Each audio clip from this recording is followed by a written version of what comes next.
Mound City, we are going to have a great day today on 104.1 FM. Let's take it from the top. KMOX. Good morning, y'all. How we doing? Good morning. It is the Chris and Amy Show. You just heard that man say it, and we are happy you are with us. 314-436-7900 to join in. That is a phone number. On the Odyssey app, you can stream us live. You can also send us a voice message. Record one and send it. Super easy to do. If you like to watch things like shows, you can watch this show. Can you believe it? You can do that on Facebook, YouTube, or Twitter at Chris Amy KMOX. Time now for the top of the order. The top three stories everyone will be talking about. A man has been apprehended in the killing of a woman in a Starbucks drive-thru. Just a really tragic and awful story in that Starbucks located on Grand near Tower Grove Park. And a bipartisan Senate power couple, Josh Hawley and Elizabeth Warren, are teaming up to break up big medicine. Friend. We're going to chat with Torian Small, a CBS congressional reporter, about that Hawley-Warren mashup. That's really something, isn't it? Kind of, well, Hawley's partnered with Bernie Sanders. Yeah. So also Miles Michaelis, old friend, he is with the Washington Nationals now, getting a one-year contract. Remember Miles? And U.S. hockey in the Olympics. They will play today. It's their first game of the Olympics. They play Latvia. Canada's first game, too, this morning. Jordan Binnington. Oh, Golden Parayko. Jordan Binnington. Your St. Louis Blues. So we will cover all of that. We got Matt Pauley coming up at 10 o'clock. He is checking in from spring training. A lot to talk about with him. The Cardinals TV and radio schedule has been released. And, there's a spring training really. This is kind of the lead in that sense, in the sports sense. Today, officially, is the first workout for Cardinals pitchers and catchers. However, a lot of guys have already been down in Florida getting ready. Sure. That's exciting. I know. Officially today it starts. And when is that first spring training broadcast? February 21st. February 21st. Against the Nationals. And we will have it right here on KMOX. Very, very exciting. Also, that's City SC's first game of the season on Y98. And there's is it SLU women's basketball? There's another game. We're doing. Yeah, that might be. I think it's SLU women's basketball will be on the AM. Will be on 11:20 a.m. And I guess we have to get into this. We heard about. You probably heard about it from Tuesday that a woman was killed in a shooting at a Starbucks drive-thru on Tuesday morning, and this was in Tower Grove East. She was 28 years old. Sam Linehan was a figure skating coach and was also the GM of Sato, a restaurant on the hill, really great restaurant on the hill. And it is so, so sad. Sam Linehan, 28 years old, was in the drive-thru at this Starbucks when a man approached her wearing a bright green vest and a helmet, demanded she put her hands up, at which point he killed her. And she complied with that from what we understand, right? Now, this man, Keith Lamone Brown, 58 years old, had committed 2 other holdups in just a few days before this event on Tuesday. And one of the robbery victims, they were both armed robbery victims, and one of them he shot his gun into the air. He didn't kill anybody on those 2. But there was a press conference yesterday with Mitch McCoy, the St. Louis Police Department spokesperson. Maria Kina was there. Now, a lot of questions surrounding this whole incident, because in both of the previous robberies before the man killed Sam Linehan, he was wearing that bright green vest and the helmet. Of course, that's something you should ask about, because that information was not released until after Sam Linehan was murdered. Here was Maria on the Dave Glover show, again, setting up kind of the crime, how it was committed, and then the press conference where Maria and Mitch McCoy kind of got into it. Well, they called a press conference today to say they had made an arrest, thank goodness, in the killing of the 28-year-old woman at the Starbucks yesterday morning, broad daylight, 10 o'clock. A man walks up to her and apparently shoots her and kills her for a robbery. And she was at the drive-thru waiting for her coffee. So they brought everybody in. SWAT, everybody was working together, and they went through the night. They made an arrest. His name is Keith Brown. He's 58 years old. Go to find out, he had committed allegedly 2 other robberies, one on February 6th and one on February the 8th. The Dollar General, after robbing, he fired 2 shots up in the air. And at the Jack in the Box on the parking lot, he robbed another person and again fired shots, but did not shoot at the person. So, and we asked, what was he wearing? Well, he was wearing that green lime-colored vest and the hard hat. So we kind of were going back and forth about this. And I said, why wasn't it released right away, that footage from the 5th and the 6th? Because it was so distinctive. And Rach, take it from there. That's what we'll pick it up. Okay. One of our immediate concerns was that, is this potentially the same person? And that ballistic evidence was not matching up. However, there is evidence based off of the probable cause statement that links this person to all of these robberies that we located inside his home. That goes into that question that you had, is if you knew that this was the person, why not put it out? You can only assume, but the ballistic evidence also wasn't matching it between both crime scenes. Even if it weren't 2 separate people, the fact that it was so distinctive, the clothing, and if you put it out there to the community, generally you get a lot of hits on that. So wouldn't you want to stop? Maria, how often do you change your clothes? It's besides the point. But it is the point, because I'm wearing a lime-colored vest either. Yeah, but guess what? There are construction workers that do every single day. I drove along South Grand yesterday at Jack in the Box, and I saw probably 24 of them. Group of them were right across the street working on the water lines. So we have to be responsible. We have to make sure that we are always weighing public safety versus cause for alarm. At the end of the day, people's outfits change every single day. There was not a clear sign that this person was responsible for the 2 prior robberies until we saw what happened at Starbucks. So the video from the other 2 places, or any kind of video you had, you couldn't see his face? It was very hard to see. So again, Maria's asking, hey, if we know that this guy committed 2 armed robberies in the days leading up to the murder of Sam Linehan, both times wearing a green vest, a bright green worker's vest, and a helmet, shouldn't that have been released? Mitch McCoy is saying, well, a lot of people wear construction outfits. I saw a dozen construction workers. It's like the police said, the public's too stupid to understand that a lot of construction workers wear vests and a helmet. We don't want people to call in false tips, so we're not going to tell them, which I can see maybe a little bit of that argument. Maybe. The thing is, after Sam Linehan was murdered, then the police released the surveillance images. So they didn't do it after the first 2 armed robberies because they didn't want to confuse people, but they did it after the 3rd armed robbery, which ended in the murder of Sam Linehan. And police were able to apprehend this Keith Lamone Brown because of tips from the public, which helped, as well as the aid of local FBI. So the tips did help catch this guy. And if they had released the photos of him or had said, hey, we understand a lot of construction workers wear vests, but if you see a suspicious one by himself walking around, let us know. Maybe there wouldn't have been a murder. Maybe someone would have caught him before. So I would say that is all very possible. He says that the images they had prior to the murder images were not very good.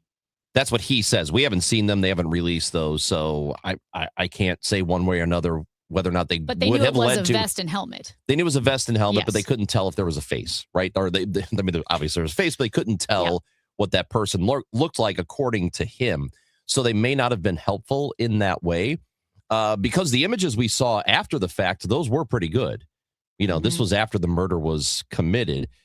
I would say, first of all, you don't have to be, and he was a little, what's the word I'm looking for?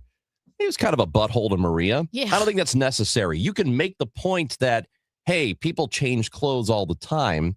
So that may not have necessarily been helpful that we put out an image of a guy who's wearing a safety yellow vest and a hard hat. We don't know that anybody would know that. However, then what's the point of ever releasing a photo ever? Because you could say this man was wearing a hat. Well, people wear hats all the time. People wear shirts all the time. But they do release the outfits all the time. What's what I'm saying is that you can, that doesn't really make a whole lot of sense, because I don't think people are going to go up to construction workers and start harassing them. Right. Like, hey, I saw you. I saw you committing a robbery at Jack in the Box. So I think that's kind of a silly explanation. Now, it doesn't mean that those photos from prior, the ones he had, would have led to anything, but I'm not sure it would have hurt to put them out there. I don't know if I buy that explanation. But to your point about, well, why would you ever release photos then? We're in the news.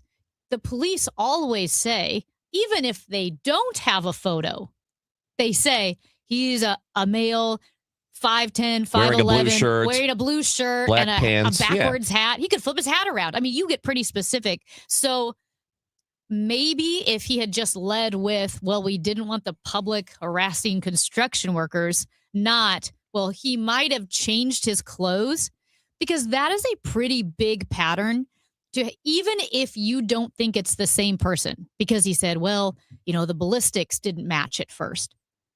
Yeah, but that's pretty unusual to have a guy in a bright green, bright yellow safety vest and a helmet to commit those crimes, especially if it's like two people wearing that outfit. To me, the outfit is a big part of this, because it's so distinct and because it was a pattern and it happened within a couple days of each other. To think that they wouldn't be related.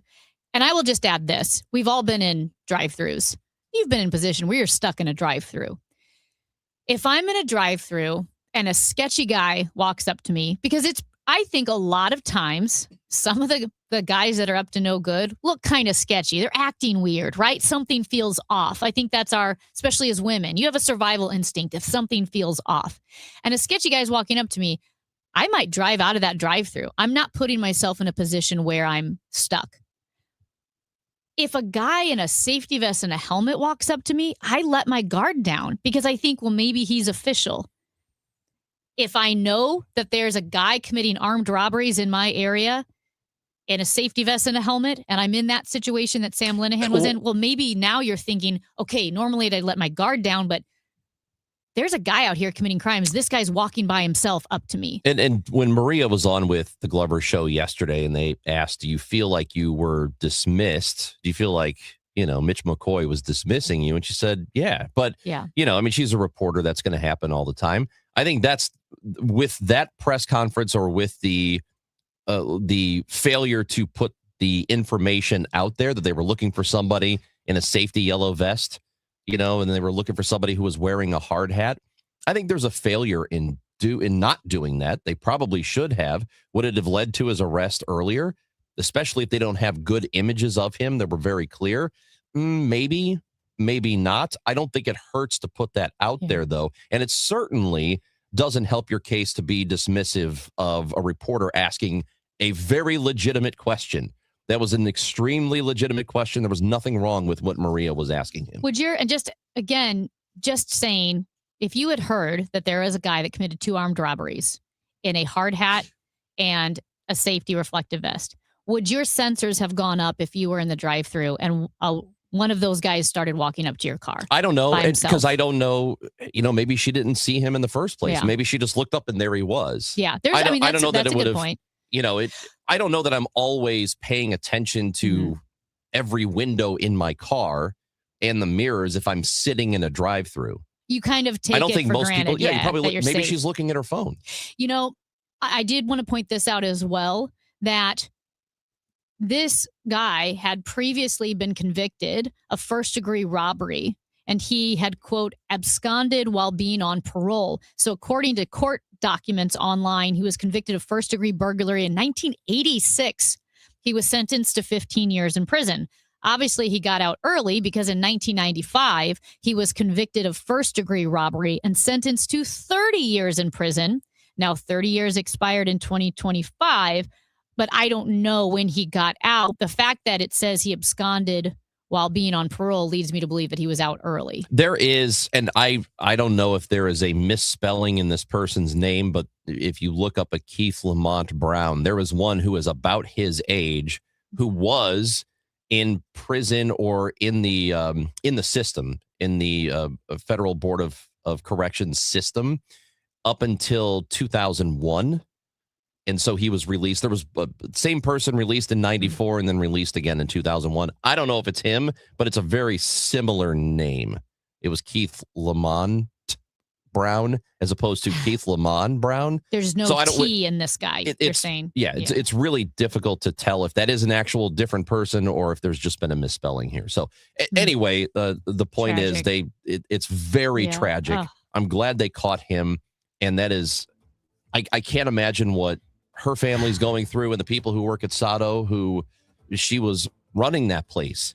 And it's been a very popular place on the Hill. So I know they closed yesterday. I don't know if they're closing today again, but they have to all be absolutely devastated. And we are thinking about them too. For the family of Sam Linehan. It's Chris and Amy on KMOX. Texting enrolls you into recurring automated text messages. Consent not required to purchase. Message and data rates may apply. Hey, Dan, haven't seen you around the gym for a while. Yeah, I've really fallen off. Since I turned 40, I just don't get the results I used to get. Could it be lower testosterone? Lower T. Happens to most guys after 40. I was in the same boat until I started using Nugenix Total T2. Total T2, the new one I've seen on TV. Yep, it's the next generation testosterone booster for both free and total testosterone. It's packed with even more man-boosting power, sending nitric oxide levels skyrocketing in just 3 hours. It actually works? I feel like I'm in my 20s again. I've got more energy, better results in the gym, and things are even better in the bedroom. Send them a text and get a complimentary bottle. Text now for your complimentary bottle of Nugenix Total T2, the #1 testosterone brand at GNC. Plus, text now and we'll include a bottle of Nugenix Thermo X, our most powerful fat incinerator ever, absolutely free. Text AREA to 369369. AREA to 369369. AREA to 369369. These statements have not been evaluated by the FDA. This product is not intended to diagnose, treat, cure, or prevent any disease. What's up? It's Draymond Green. I'm back for my 14th NBA season, and my podcast, The Draymond Green Show, is back too. This season, I'm breaking down games, reacting to the biggest NBA stories, and sitting down with teammates, rivals, and culture shapers. And trust me, I'm not holding back, on the court or on the mic. 2 new episodes every week. New segments, big conversations, real basketball talk for the real hoop heads. Listen to and follow The Draymond Green Show wherever you get your podcasts. We're back. We're better.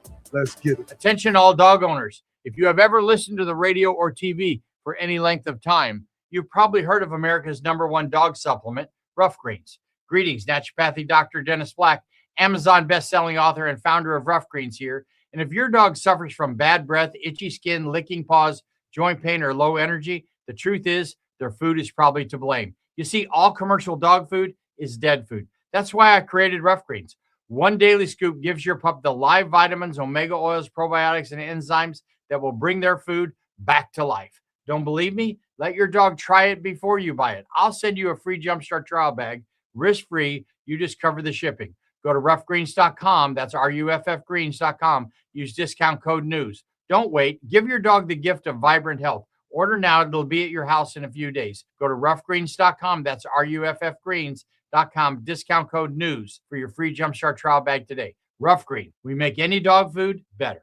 Dreaming of college but worried about the cost? The Together Foundation is here to help. The Together Foundation is awarding 5 $1,500 scholarships to St. Louis area students who are ready to take the next step toward their future. Applying is simple, but time is limited, as applications will be accepted through March 31st. Learn more or apply at togethercu.org/scholarship. That's togethercu.org/scholarship. This community message has been brought to you by Together Credit Union. This is the story of the one.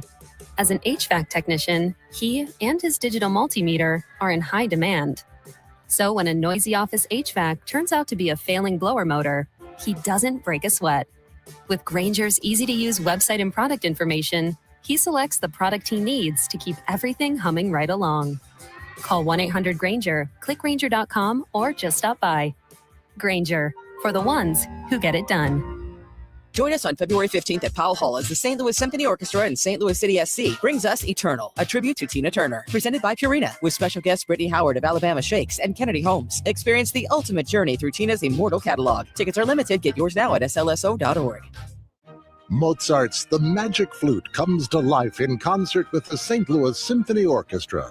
Under the baton of music director Stefan Deneve, hear one of Mozart's most brilliant scores performed in all its richness, with the St. Louis Symphony Chorus and St. Louis Children's Choirs bringing its unforgettable characters to life. February 20th and 22nd at Powell Hall at the Jack C. Taylor Music Center. Tickets at slso.org. Still here, still trusted. The voice of St. Louis, KMOX. You know, I kind of miss some of our old school topics like eggs. Remember the egg beat? Oh, the egg beat. And tariffs?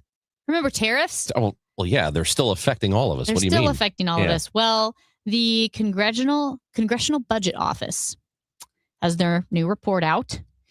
And the CBO estimates that U.S. consumers bear 95% of the Trump tariffs. So as the Congressional Budget Office reports,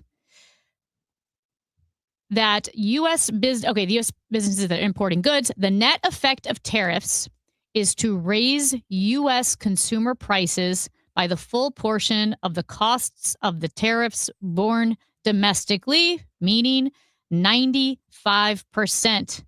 In the CBO's projections, the new tariffs increase the price index for personal consumption expenditures by about 0.8 percentage points.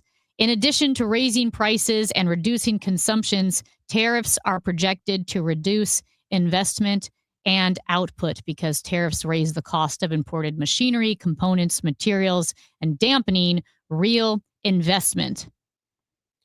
So I wish somebody would have been able to predict this was going to happen.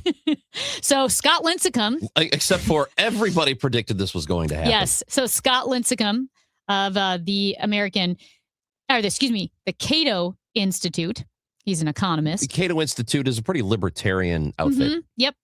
He said, shocked that CBO would find basically the same thing regarding tariff incidents that the St. Louis Fed, the Kiel Institute, the Tax Foundation, the Harvard Business School, the Gopinath Neiman, and others have all found that consumers bear the cost of tariffs. And then he said, shocked, I tell you, shocked. I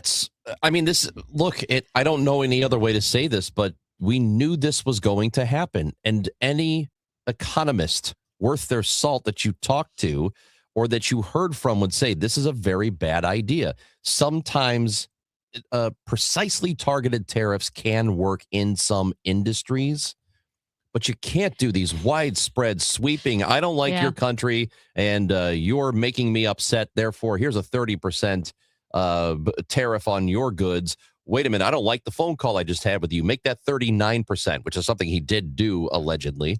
This is not a way to operate. And everybody told us we were going to bear the brunt of it. Everybody told us this. And yeah, maybe the price of some things are down, like gas, not controlled by the United States, not controlled by the president. Eggs are back down again, but it's not by much. They are still expensive. If you go to a grocery store, they're still expensive. And everything else is up. Beef is up. Coffee is up. All these other items are more expensive. Anybody who has gone to a grocery store or any kind of store will tell you, man, that's a lot more than it used to be. Try eating out.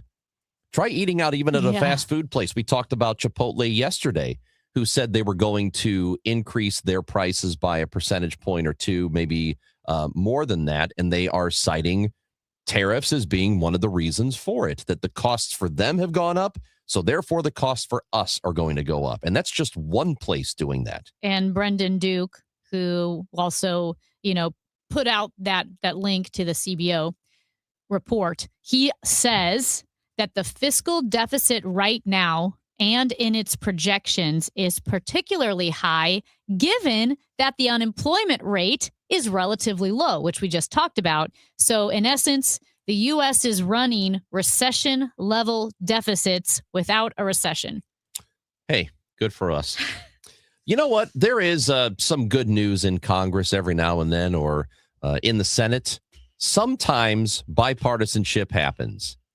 And we have seen one of our senators, Josh Hawley, engage in bipartisanship actually quite a bit, and apparently has done so with Elizabeth Warren. We'll tell you what they have planned when we come back. Torian Small, congressional reporter for CBS, will join the show in just a moment on KMOX. For 100 years, you have welcomed KMOX into your cars, your kitchens, and your daily routines. You've trusted us through breaking news, championship celebrations, and stories that shaped our city. You've listened during moments of joy and leaned on us when times were uncertain. From overnight shifts to early mornings, from one generation to the next, you've made KMOX part of your life. From everyone at KMOX, thank you, St. Louis, for 100 unforgettable years. KMOX, the voice of St. Louis. St. Louis, get ready. One of the most powerful voices in country music is coming to the Dome at America's Center on March 7th. Zach Bryan, live in concert. It'll be fun about those clouds, I'm telling you, baby. With the songs you know by heart. You can see now. One night, one stage, an unforgettable night of raw, honest music.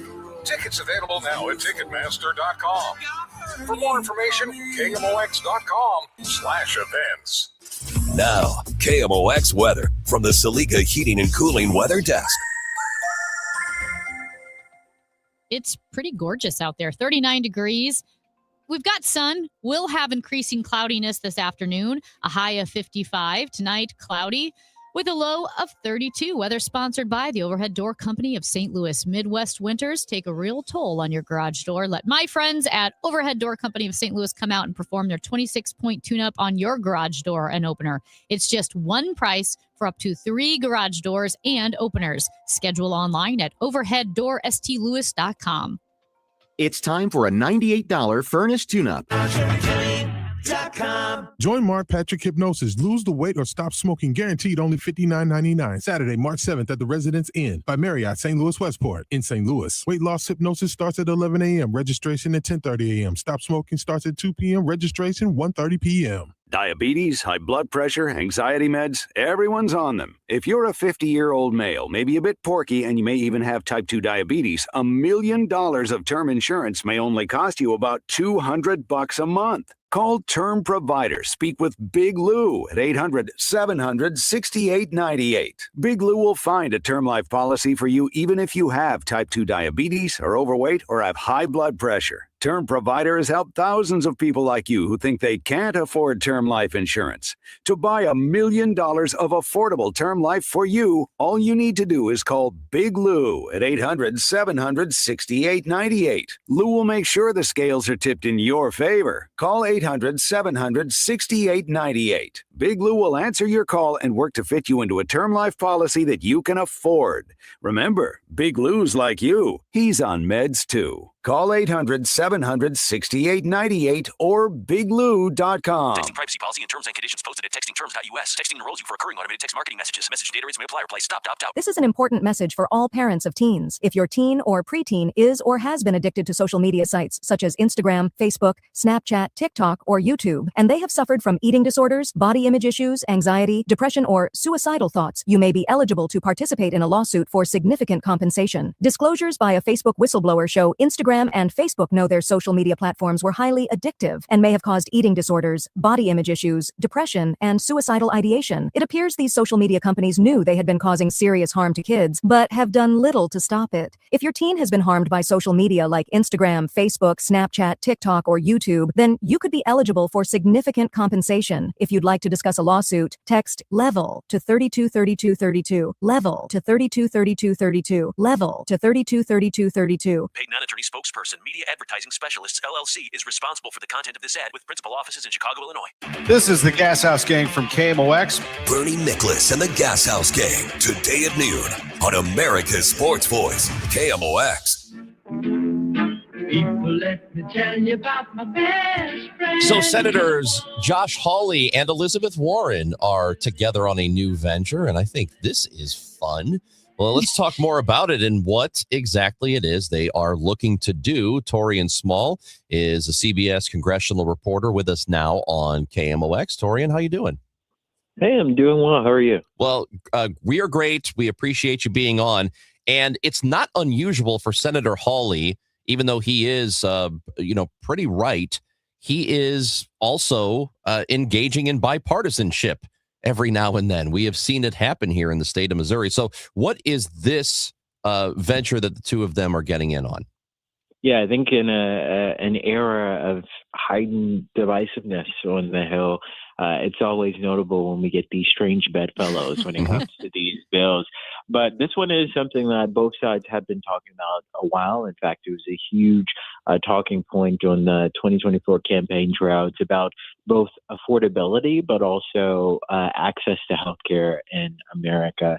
And what we saw happen recently, and this is first reported by my colleague Caitlin Huey Burns this week, is the Break Up Big Medicine Act that both Warren and Hawley introduced together. Essentially, what it would do is prohibit these parent companies from owning a medical provider or management service organization or insurer. And I think the interesting background here is that there are 3 PBMs or pharmacy benefit managers that manage around 79% of the prescription drug claims to around 270 million people. That's a lot of numbers there, but to really break that down, that's a huge conglomeration that is controlled by these 3 corporations, really. And that gives these lawmakers pause because they say at the end of the day, what we're seeing is a lack of competition, increase in prices, and in their minds, less and less quality healthcare. So they're hoping that lawmakers can intervene to do something about it. Yeah, it definitely doesn't seem very free market if a healthcare company can own both sides of a transaction like that. And I know we've seen the headlines with CVS and then, what was United Healthcare and all these big names are mashed in together. And what happens is we end up paying more money, but also being super confused. So right. with these PBMs, just to kind of clarify, does anything that Hawley and Warren are doing, does that have anything to do with the insurance companies telling you like, oh, we're not going to cover your colonoscopy or we're only going to cover this much of your surgery? Well, this would stop short at dictating how insurance company can or cannot operate, but this does provide or would provide financial penalties if this is proven to be something similar or adjacent to like anti-competition or antitrust. There is a component here that I find curious, which is the FTC is allowed to technically say lawmakers are overstepping in this because this is kind of in their purview. So the organization could ultimately decide, as it has proven before, because these 3 mega companies exist, that what they're doing is in line with current constitutional law. However, I think this law would essentially create that conflict there to say, maybe it's time that we address that we have been too lax in these laws, and ultimately it's Americans that are suffering. I think anytime things go to litigation, so if this does go beyond just this law that lawmakers are pushing forward, if it has become a question of whether or not it should seek a hearing or a review through the judicial branch, so potentially up to the Supreme Court, the case that lawmakers or these plaintiffs would have to make is, does this cause harm to Americans? So they would have to prove that. And I think what we're seeing in these early preliminary stages is that these lawmakers are saying, as it stands, we have a conglomeration that has gone unchecked. And because of that, we are seeing fewer options or access to quality health care, and then also an increase in prices and a lack of affordability for it. So again, the proposal is called Break Up the Big Medicine Act, and it is Josh Hawley and Elizabeth Warren who are together on this. As far as you can tell, what sort of support do they have outside of this? Because if it's just, and 2 of them are working on it and there is bipartisanship here, there must be some around the Senate as well. Right. The question, though, is whether or not there is enough Republican support to get this across the finish line. This is something that, the likes of Bernie Sanders has talked about. So it is widely popular among progressive circles. I'm sure moderate Democrats would also be supportive of this. But we haven't seen outside of Holly, which is why I think this is pretty notable, a real appetite from the Republican wing of Congress to really support something that could be considered anti-capitalist, right? The idea that these corporations should be allowed to run in the free market is one thing, but I think any regulation or idea of regulation has been something that would inspire trepidation among conservatives for a while now. So we'll see where it goes, but there's a large threshold that this has to meet. This is just the introduction phase. So leadership will have to be on board to bring this to the floor for a vote, and then it will have to get at least 60 senators to support it. Then it has to go to the House, and that's a bigger question of whether or not there will be Republicans there to support it. And then there's the question of if the president would sign this into law. And as of now, we haven't necessarily heard from President Trump on where he stands on things. Well, at least we know that the House is always easy to figure out. So nothing unusual or crazy or just completely bonkers will happen there. So we appreciate your reporting. Thank you, Torian, for being with us, and we will talk again soon. Thanks, guys. CBS congressional reporter Torian Small with us. Now, I know that, okay, I don't know if that technically what this, the every step of the way, you've got the pharmacy and the PBMs, the benefit managers, and then the insurance companies.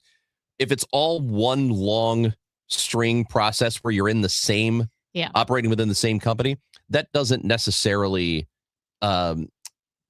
we're not really talking about monopoly here, but it's still kind of monopolistic. Well, you know what I mean? So that's why I think he would have general support from the public on this. I mean, who among us?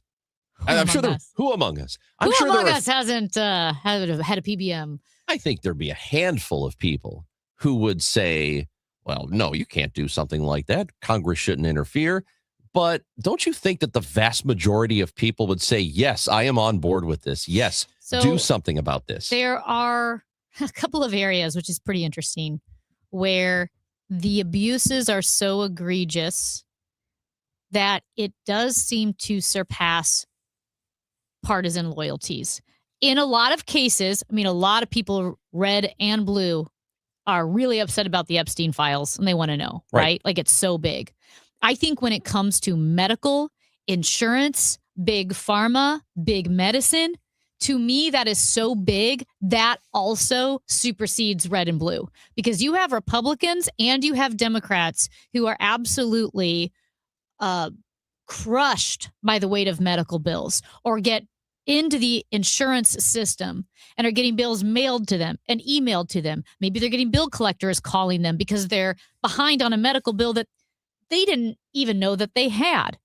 I know they've changed a little bit where I believe they don't send you to bill collectors anymore for medical bills, but we've all been in that spot.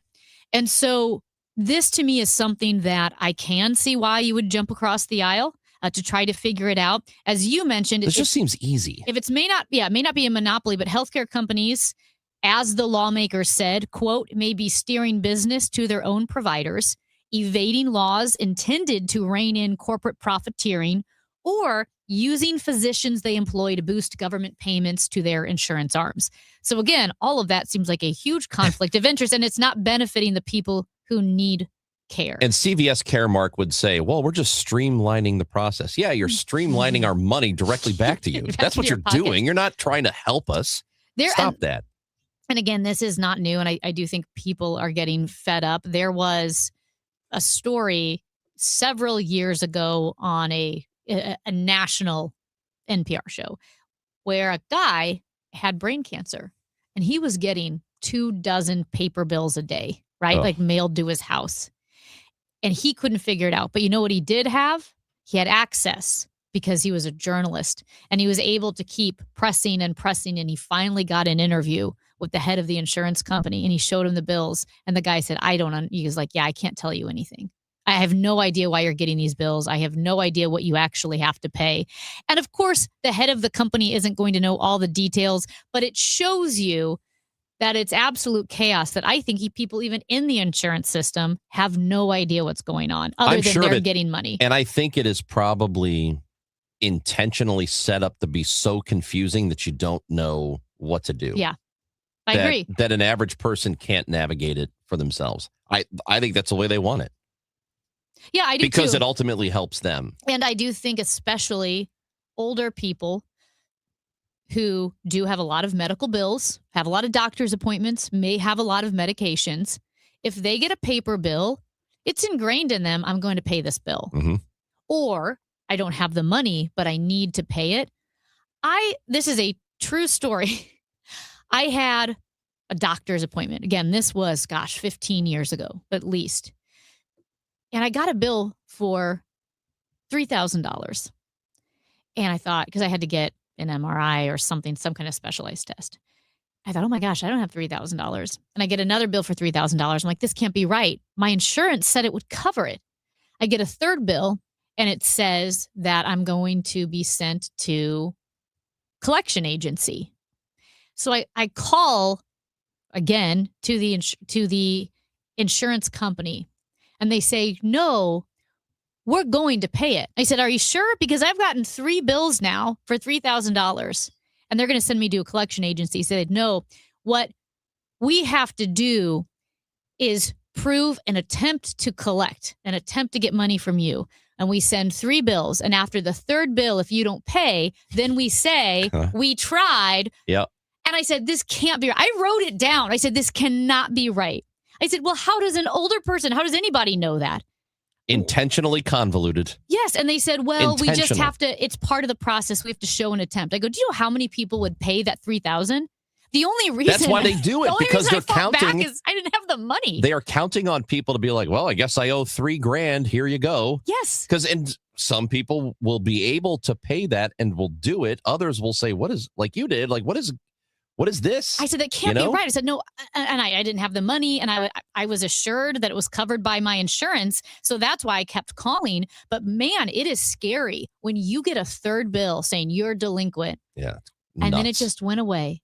It just disappeared into the ether. And I thought, this cannot possibly. Do you know how many millions of dollars they're getting? I'm telling you, they are counting on people not doing what you did and just paying the bill. That's what it is. Amy Marks Core's Chris Ranji on the Chris and Amy show with you until 12 o'clock. Then the Gas House Gang. We are packed on the Gas House Gang today. I've got Bernie Miklasz with me. We will talk spring training as Matt Pauley will check in at noon. Former St. Louis Ram Chris Long will be on the show at 12:15. And the new studio host and sideline reporter for the St. Louis Cardinals on the television side, Danny Wexelman, will be with us as well. Danny is from the St. Louis area. She grew up in Wildwood. I will not say that she grew up in Eureka, so she doesn't get mad at me, because she got mad at me last time. She just went to Eureka High School.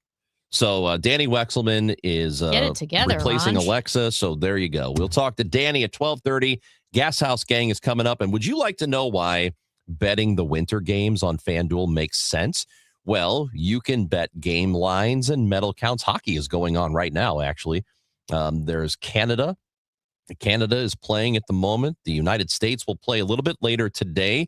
You can find the angle on the event you care about the most, and FanDuel gives you all kinds of ways to stay connected to the action. Even though football's over, there's still a lot to do with FanDuel because the winter games are on. How about curling? Yeah, curling's a lot of fun. Speed skating and bobsled, some of the other events in the winter games, you can bet with FanDuel. It is an app that is really easy to use. It is secure, so you don't have to worry about that. FanDuel.com/Missouri and get yourself started today. FanDuel is the official sports book of KMOX. FanDuel, play your game. Again, go to FanDuel.com/Missouri. Must be 21 or over and present in Missouri. Gambling problem? Call 1-800-GAMBLER. Hi, this is Steve Butts with the Crawford Butts Insurance Agency. I know we're all experiencing sticker shock when you get your insurance premium. Now more than ever, you need an independent insurance agent to find the best value for your family's insurance needs. Crawford Butts, family owned and operated for more than 60 years. Please give us a call at 314-752-2500 or at crawfordbutts.com. St. Louis has a voice. KMOX, the voice of St. Louis. That voice has shared our stories from headline to history. Martin Luther King was killed by an assassin's bullet tonight. From moment to memory. It's a strike call! A no-hitter for Gibson! Among those voices, Charlie Brennan. Well, we've got lots to talk about, despite our listeners' letter to the contrary. Working at KMOX is an honor and a responsibility to represent this community. It's one we take seriously. KMOX, the voice of St. Louis. Every morning, we rise and shine, make breakfast, and brush away the night's rest. These routines help us start the day off right. Nature Made vitamins are a simple step in that daily care regimen. Multivitamins with daily essentials, clinically studied probiotics for gut health support, magnesium to help relax the body. Nature Made is made to care for you every day. These statements have not been evaluated by the Food and Drug Administration. These products are not intended to diagnose, treat, cure, or prevent any disease. How many of you think taxes will go up in the future? And if they do, who will get hit the hardest? Maybe it's you, headed for retirement. You've been saving in that 401k or IRA, and that money has never been taxed. And Uncle Sam is looking at that account like it's a big, juicy steak. What can you do about it? Join the All Financial Group for their Taxes in Retirement Seminar, Thursday, February 19th or Tuesday, February 24th. They believe a financial plan is not a retirement plan without a tax plan. Fund your retirement, not Uncle Sam's. Reserve your spot today by calling 636-230-8824. That's 636-230-8824. Or go to yourmoneymattersstl.com. Investment advisory products and services made available through Impact Partnership Wealth, LLC, IPW, a registered investment advisor. Neither the firm nor its agents or representatives may give tax or legal advice. Individuals should consult a qualified professional for guidance before making any purchasing decisions. 2 St. Louis icons, 1 legendary tribute. Join the St. Louis Symphony Orchestra and St. Louis City SC at Powell Hall on Sunday, February 15th for Eternal, a tribute to Tina Turner. Presented by Purina, with performances by special guests including conductor Anthony Partner, Grammy Award-winning artist Brittany Howard of Alabama Shakes, and our city's own Kennedy Homes. This is your chance to experience the ultimate journey through Tina's immortal catalog. Tickets are limited. Get yours now at slso.org. Jefferson Starship, the Runaway Again Tour. Saturday, September 26th, the Family Arena. Also featuring Atlanta Rhythm Section, Firefall, and Orleans. Reserve seats on sale Friday at noon at the Carroll House Furniture box office at the Family Arena or Ticketmaster. Jefferson Starship, featuring Atlanta Rhythm Section, Firefall, and Orleans. Jefferson Starship, the Runaway Again Tour. Saturday, September 26th, the Family Arena. Also featuring Atlanta Rhythm Section, Firefall, and Orleans. Reserve seats on sale now at the Carroll House Furniture box office at the Family Arena or Ticketmaster. Jefferson Starship, featuring Atlanta Rhythm Section, Firefall, and Orleans. Chris and Amy now. The Dave Glover Show at 1 on the voice of St. Louis, KMOX. Now, did you see this? With Chris and Amy. Amy, so you saw this hearing yesterday with Attorney General Pam Bondi, and she was being... okay. For self-preservation, I tried to distance myself from it. Holy moly, is she performing for an audience of one? Yeah, she is absolutely doing that. But I think one of the most amusing parts of it, and we need to talk to somebody, maybe Major Garrett can let us know when we speak to him at 10:30 today, if it's common for people testifying in front of a judiciary committee or any kind of committee when you're talking to Congress, if it is typical to have note cards with insults on them pre-prepared. The insults were on the note cards? So apparently, and this is from Representative Thomas Massey, a Republican, who says a funny thing about Bondi's insults to members of Congress who had serious questions, staff literally gave her flashcards with individualized insults. but she couldn't memorize them. So you can see her shuffle through them to find the flashcards insult that matched the member that she was speaking to. I need to know if this is typical or not, because I know that people who come in to testify for whatever the thing is, they come prepared, or they're supposed to. But I can't imagine that they would have a stack of insults ready to go for people who are grilling them. I would if that's mind. true. That is nuts. It's insane. That's crazy it shows behavior. How childish Come on, man. and juvenile and petty and mean girl this administration is. I will say it also highlighted just how amazing Amy Coney Barrett was in her Senate confirmation when they're like, what's on your notepad? And she'd been answering questions for hours and she flipped the notepad around and it was empty. Yeah. There was nothing on it. Yeah. And I thought, okay, she's got her act together. So- the insults being written down is, I wouldn't mind doing that for this show because I learned one yesterday. You get stupider every day, and right now you're into next week. Where'd you hear that one? On the gram.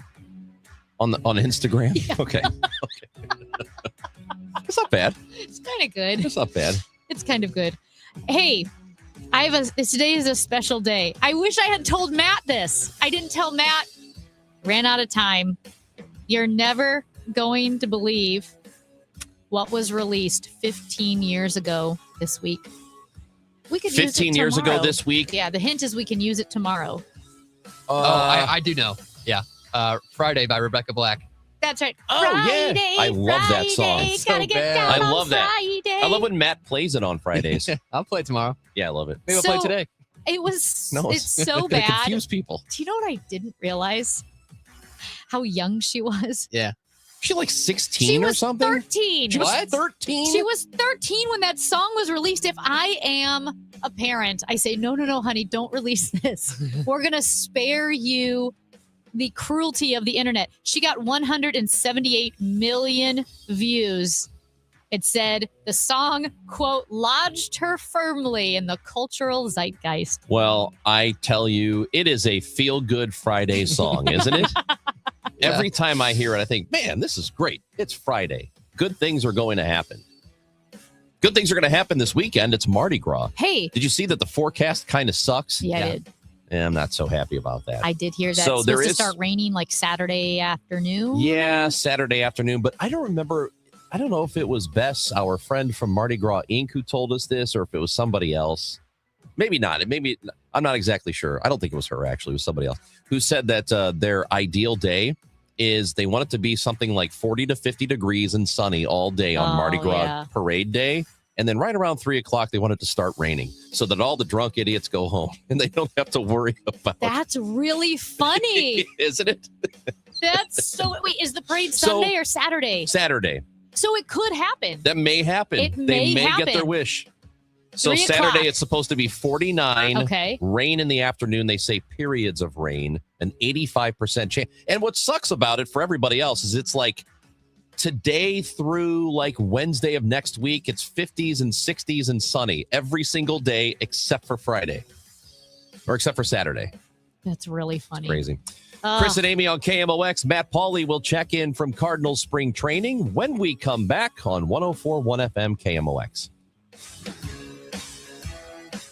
For 100 years, KMOX has been a part of St. Louis. Now, those moments live on, preserved, remastered, and ready to be heard again. Discover KMOX from the Archives, a podcast featuring classic audio from a century of service. Sponsored by Overhead Door Company of St. Louis, the genuine, the original. The KMOX from the Archives podcast, available now at KMOX100.com or wherever you get your podcasts. Hey guys, Glover here for my friends at Cantor Injury Law. So as you know, I'm a lawyer, haven't practiced in a long time, but I did plaintiff's work and defense work, so I have a pretty good understanding of it. I have a pretty good idea of who's who in the firmament of plaintiffs' attorneys. And for my money, Mark Cantor is the guy. He's a great attorney. He is a great practitioner. He's put together a great team. He was born and raised here. He lives here. He works here. He wins here. Call 314-628-ALL-9s or CantorInjuryLaw.com. The choice of a lawyer is an important decision and should not be based on advertising. When you've been injured in an accident, hurt on the job, or in a medical mishap, there are many reasons to call Morgan & Morgan. But here's reason number 5. We try more cases than anyone in America by a wide margin. We are on approximately 150 dockets a week and win a lot. Go to forthepeople.com to see our verdicts and results. I believe our results give you the best chance of a fair, fast, and just settlement.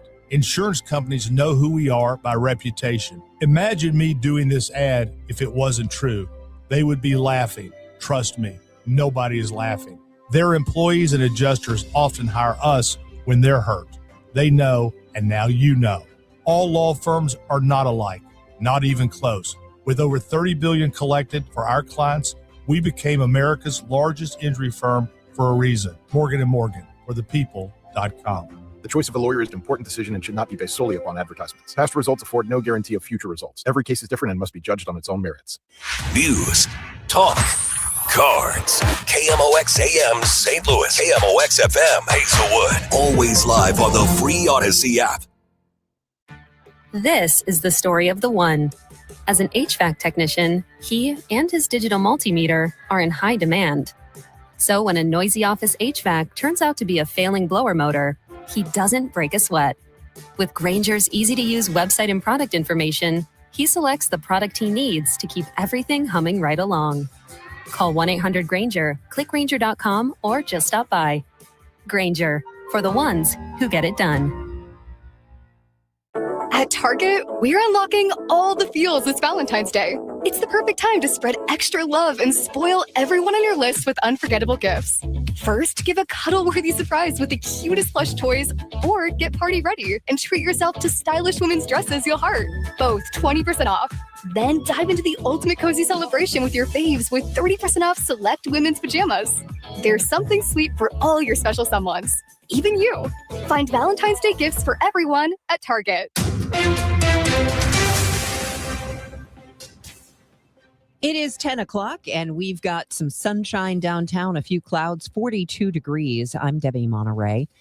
Kentucky Senator Rand Paul at the Senate Homeland Security Committee meeting said further information is needed about the deaths of 3 Minnesotans since the ICE surge. When a shooting occurs, the proper response is not to dismiss concerns or rush to judgment. Minnesota Attorney General Keith Ellison, appearing this morning before that committee, said children are being caught up in ICE raids that are supposed to be about targeting criminals. And according to the Trump administration, the worst of the worst criminals. Is 5-year-old Liam Conejo Ramos the worst of the worst, or 10-year-old Elizabeth Zunia Castaguano? The surge is contributing to violent crime, members. It's contributing to violent crime. 2 of the 3 homicides committed in Minneapolis in 2026 have come at the hands of federal immigration agents. Alex Preddy and Renee Good were killed by federal immigration officers, along with a third still unnamed person in the immediate aftermath of those shootings. Federal officials spoke out in defense of the officers involved, blaming the victims and calling them terrorists. Today, Homeland Security Czar Tom Homan said that the ICE surge is over in Minnesota. A new AP NORC poll finds about 6 in 10 U.S. adults believe President Trump has gone too far in sending federal immigration agents into U.S. cities. The survey also shows that the Republican Party's political advantage on Trump's signature domestic issue has shrunk since October. About 9 in 10 Democrats, 7 in 10 independents say Trump's gone too far, compared to about 1/4 of Republicans. The man now charged in the shooting death of a woman in the South City Starbucks drive-thru apparently has a habit of firing shots after a robbery. Police say 58-year-old Keith Brown is a suspect in a February 6th robbery in a fast food drive-thru where he fired a shot in the air. Then a February 8th robbery in a dollar store parking lot where he again fired shots into the air.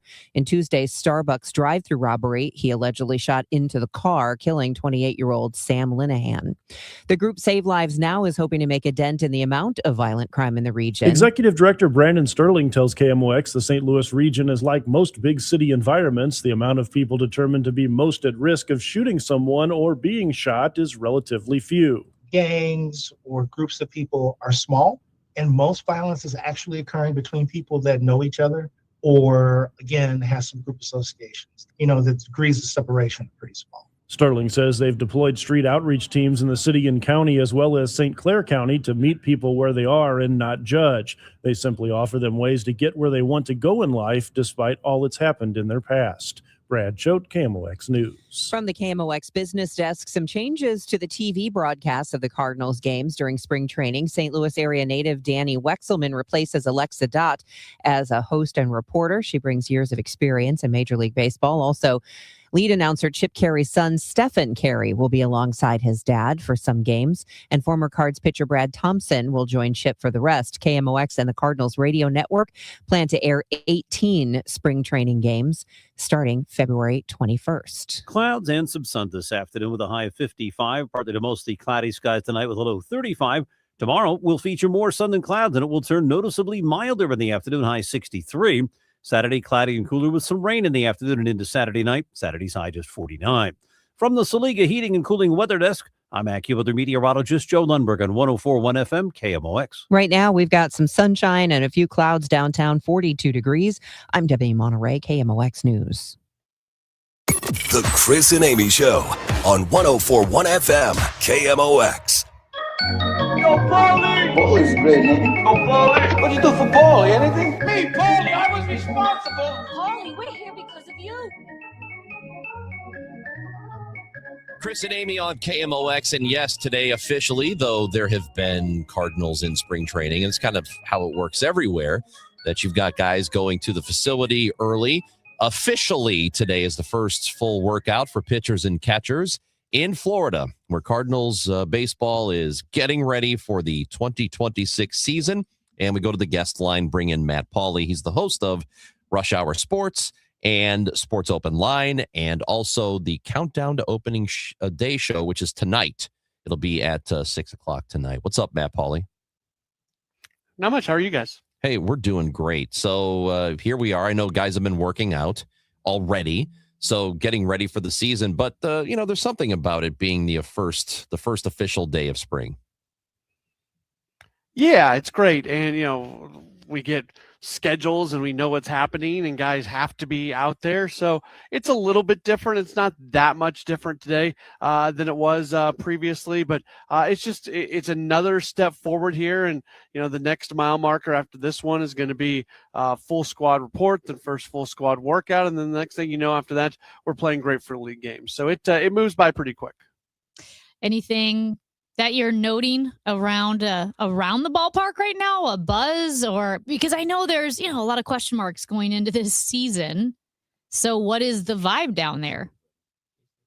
Yeah, so actually we talked with Oliver Marmol about a half hour, 45 minutes ago or so, and he talked about the buy-in that he's getting from his team and how much he loves this buy-in and how excited he is about being able to be with this group. And I asked him, is it tougher to get the buy-in on a year like this where even if the internal expectations and the external expectations don't match, when those external expectations are sitting there, is it more challenging to get that buy-in? And he basically said no, that what people think about this club from an outside basis has zero impact on the club. It doesn't get into the clubhouse, and they're going to go in and they're going to have high expectations for themselves. So I think that's the kind of the overwhelming narrative right now, just that this is a group of guys that there's going to be a lot of competition. There's a lot of young guys, but there is a belief that exists right now, as is the case for most teams on the first few days of spring training. Chaim Bloom, during the offseason, it was right after the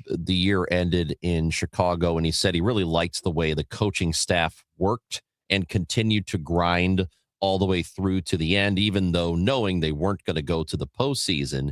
And that's one of the big reasons that pretty much everybody is back for 2026.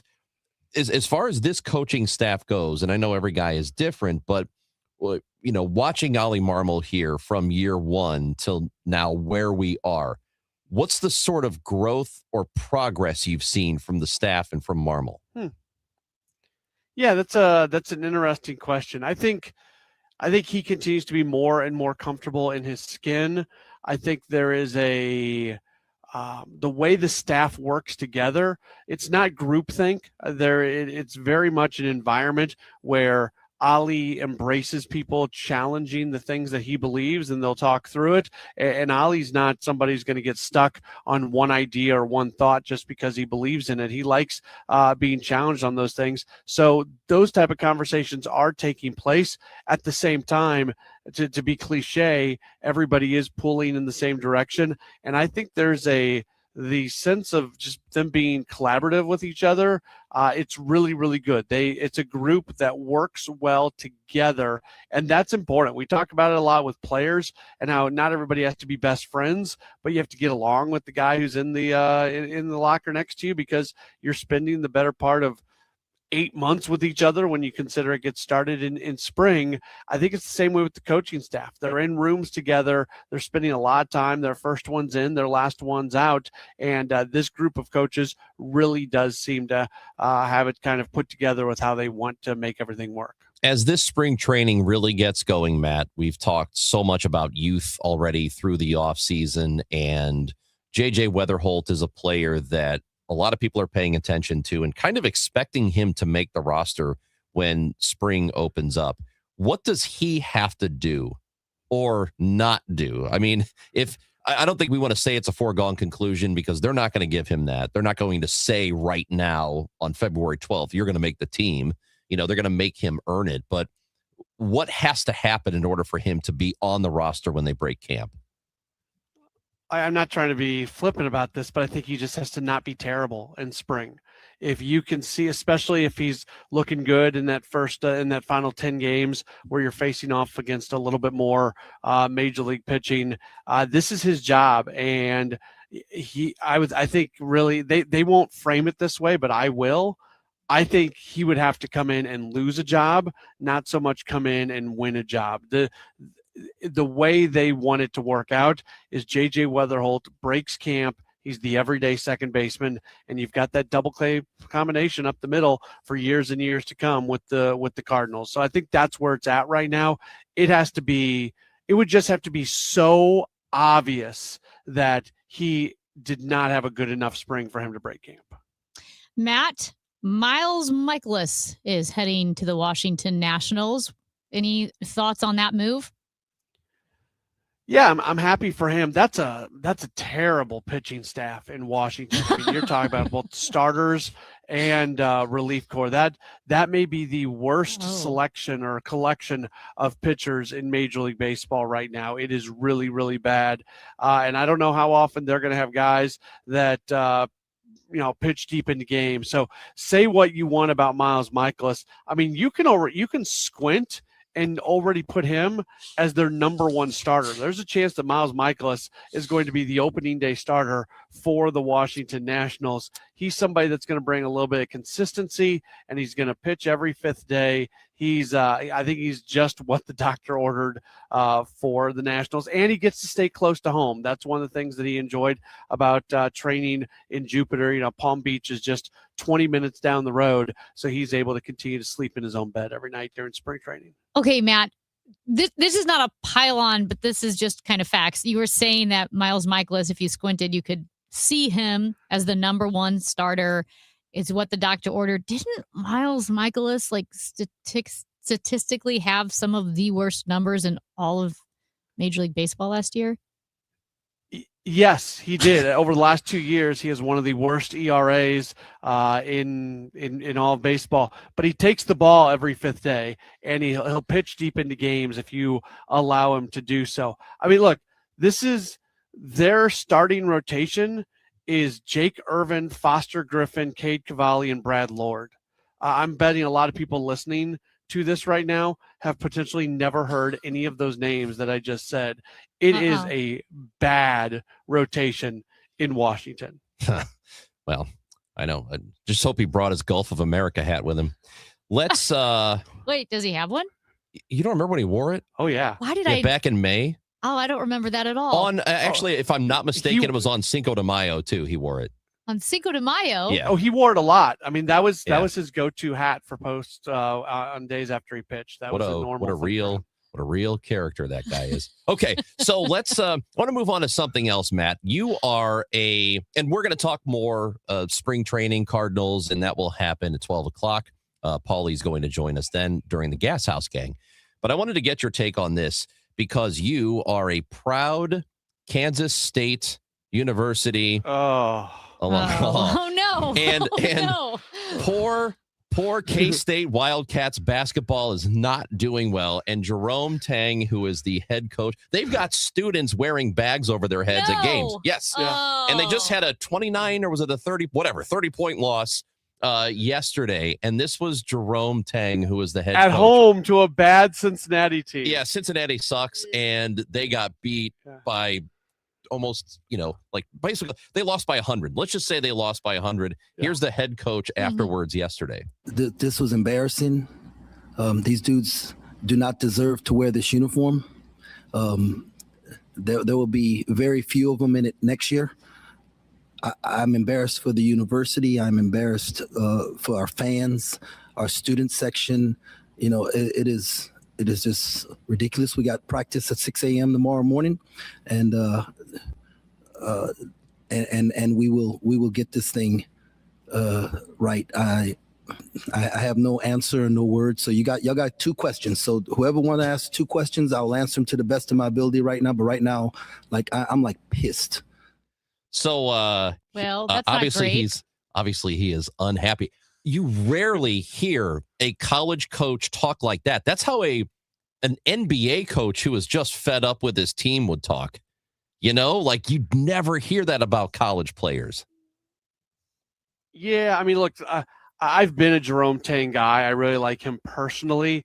He's got a lot of culpability in what's going on right now. He's as responsible for this as the players are. I appreciate his frustration, but just a week ago he was asked, "Do you feel like you owe an explanation to the fans?" And he said no. So that's a really different take from him. The entire press conference lasted like 2 minutes and 23 seconds. It was bad. It was ugly. Man, Because I like Jerome personally, I hope that maybe they can figure this thing out. But it is terrible. There was a play in last night's game where a Cincinnati player misses a free throw. Yes. Not a single K-State player moves off the free throw line and the box. Off the block, and he just follows his miss, takes it, and slams it down. And there is not a single K-State player who moved a muscle during this period. There were two K-State players who were boxing out, looking at the ball coming down and just looking at it. And this guy's like, all right, well, I guess I'll take it. And he went and That's so sad. Oh my God. It's so bad. I feel really bad for you, buddy. Thank you. I guess sometimes when the Bears are bad, I give you trouble about the Bears. So I guess I need to wear this a little bit right now. That's all right, man. You're going to be okay. They may not. Get it together, boys. They are just complete butt. That's too bad. That is too bad. So you've got countdown to opening day tonight. Yep. Matthew Liberatore is going to be on. A bunch of other people are going to be on 6 to 8, myself and Mike Claiborne. So fun show. The tone of the show always changes a little bit once spring training is officially underway. And we look forward to bringing you those shows tonight and every Thursday night here during the run of spring training. And before that at 5 o'clock, Rush Hour Sports with Kevin. So a lot of Matt Pauley tonight. All day, Matt Pauley. It's busy. It's busy. Clubhouse opens up at 8 a.m. Eastern, 7 o'clock Central. I'm doing sports open line till 9 o'clock at night. I keep going. Yeah, you do, buddy. And we're not done with you either because we've got you at 12 for the Gas House Gang. Yeah. I'm going to run out. I'm going to watch some pitching. And come back with something new. Supposed to talk at. We'll see. Hyman is going to address the media at 12 o'clock Eastern, 11 o'clock Central, so in about 45 minutes. So when we talk for Gas House Gang, I'll be able to pass along what we heard from Hyman. Sounds great, buddy. Thank you. You bet. Yo, Paulie, your sister's with me. I'll call you back later. See ya. As I mentioned, Gas House Gang at 12 o'clock. Matt will be on right away. Then we will talk to Chris Long. How about that? Chris Long, the former Ram, and the new studio and sideline hosts for Cardinals baseball on the TV side, Danny Wexelman, will join us at 12:30 today. Until then, it's the Chris and Amy Show. Major Garrett at 10:30. That's happening soon on KMOX. Attention business owners with a net income over $500,000. You need to work with a tax strategist that understands your entrepreneurial mindset. Download the most recent white paper written by E3 Consultants Group titled The Power of a Professional Tax Strategy Team. Go to e3wealth.com/radio to obtain a copy. It's time to learn about wealth and tax strategies that protect your personal and business economy. E3 is ready to help you think differently about your finances. Educate, empower, enlighten. That's the E3 difference. At Graybar, we know your time is money. That's why our services go beyond parts and products. With kitting, pre-assembly, wire carts, and Graybar smart reels that keep you moving. We stage materials and manage logistics so you can spend less time sorting and more time installing. And with locations nationwide, we deliver when and where you need it, working to make your job easier every step of the way. Yep, Graybar does that. This is the story of the one. As the purchasing manager at a manufacturing plant, she knows the only thing more important than having the right safety gear is having it there when you need it. That's why she partners with Grainger for auto reordering, so her team members can count on her to have cut-resistant gloves on hand, and each shift can run safely and efficiently. Call 1-800-GRAINGER, click Grainger.com, or just stop by. Grainger, for the ones who get it done. At the UPS Store, we know being a small business owner means holiday time is still go time. Still get those orders shipped time. And still re-up on stamps and supplies time. That's why this upcoming holiday, while others close up shop, we'll be open.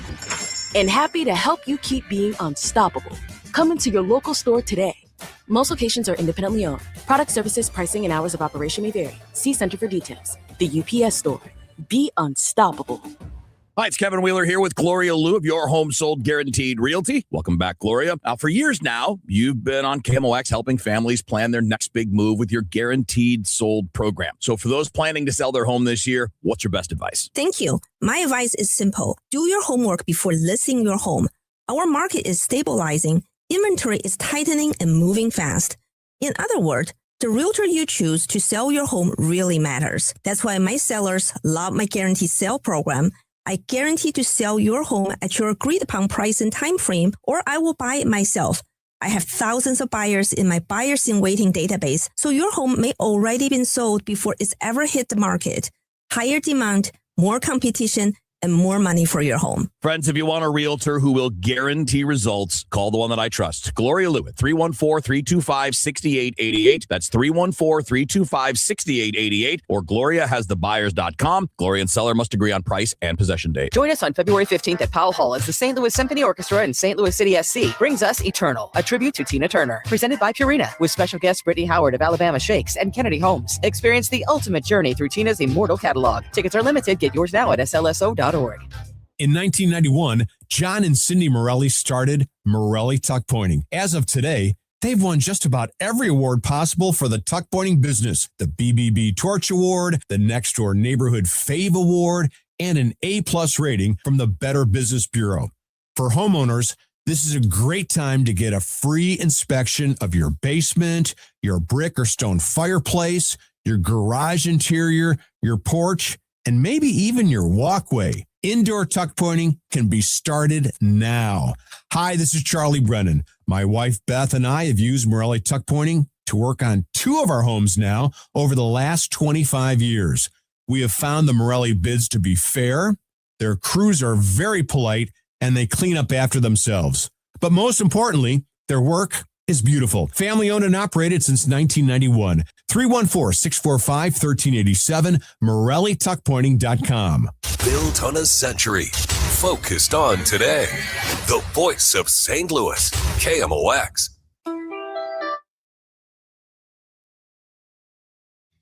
All right, so I may have done something, and I'm not exactly sure if I know I did. I just don't know if it was noticed by anybody. He hasn't told me. He won't tell me All right, what it is that he did. So last night, the lady friends got this happy hour with some old friends and coworkers. You know, she's leaving town, so she wanted to say goodbye to them, and they have a thing.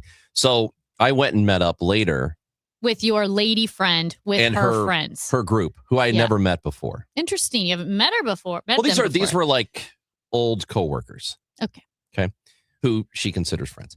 So anyway, I show up and we're hanging out for a while. And then and everybody's sitting at a table. Mhm. So when I walk in, I am standing up and I'm like, hello, everyone. That's an awkward thing, by the way. When you walk in last. There's like a table of 10 people and they're all sitting down and then you walk up and they all look up at you. It's just awkward. You do love attention, though. Not like that. Not like that. So then I sit down and, they all take a photo together and they give me the phone to take the photo. And I do it. Because you're not in the group. Right. I'm not in the group. Yeah. Why would I be in it? I don't know. So I take the photo, nailed it, obviously. First try. Wow. Just nailed the photo. One shot? Yeah, I'm awesome. Wow. I'm awesome with a camera. So then I give the phone back. And then as I'm sitting back down, I look down and I realize my fly is wide open. My pants have been open the entire time. So, What is it with you at the most inopportune times? I don't know. You leave it open. Well, nobody said anything, Oh, my gosh. but somebody had to have seen it, right? Now, to be fair, when you stood up to take the picture, if you did not immediately have the camera up high, people were probably noticing it. If you have the camera up high, their eyes were following the camera. Okay. Well, the camera was about chin level for me. There's a chance a few people missed it. How dimly lit was the restaurant? Not that bad. We were at Filoni's on yeah. Manchester. Great place, I know right? Filoni's. So we're back on the patio there, and it was pretty well lit.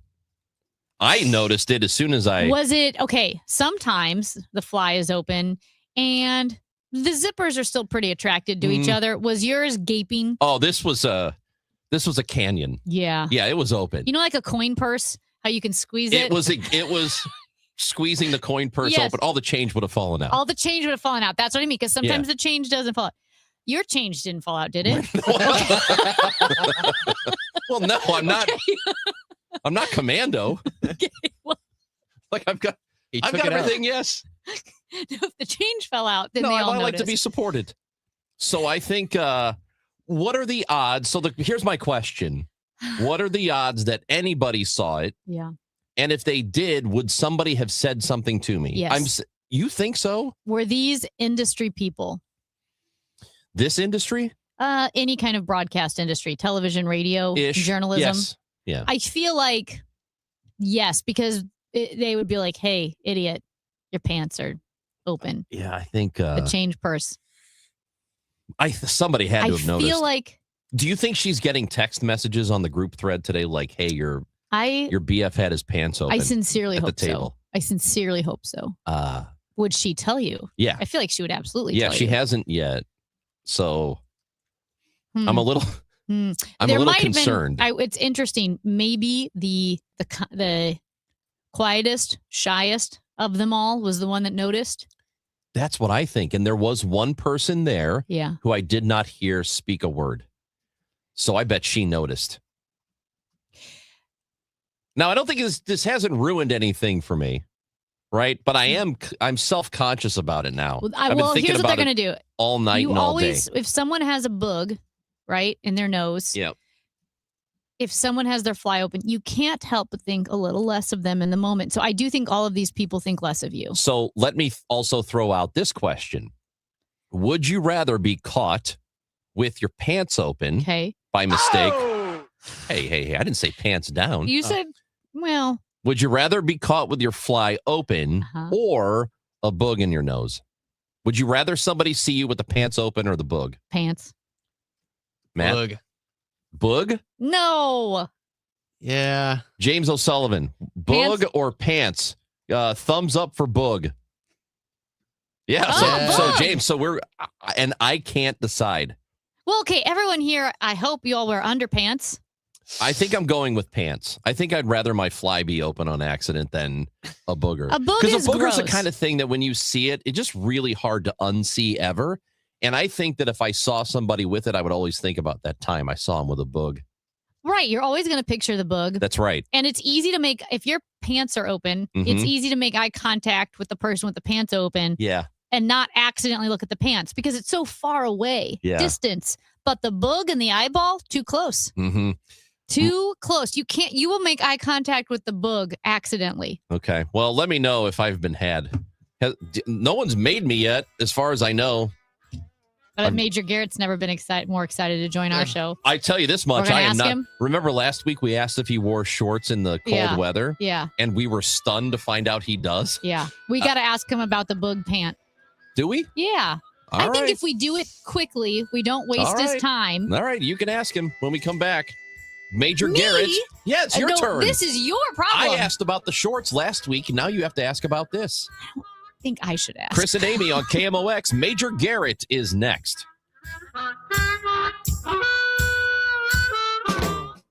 Wesley Financial Group is not a law firm, and Chuck McDowell definitely not an attorney. This is Chuck. If someone talked you into buying something really silly and you want to get out of that silly little thing, my advice, get the facts. Call me and I'll send you our timeshare exit kit absolutely free. Inside, you'll learn how timeshare works and all your options for cancellation. Call Wesley now for your free exit information kit. 800-948-7878. That's 800-948-7878. Now, KMOX weather from the Saliga Heating and Cooling Weather Desk.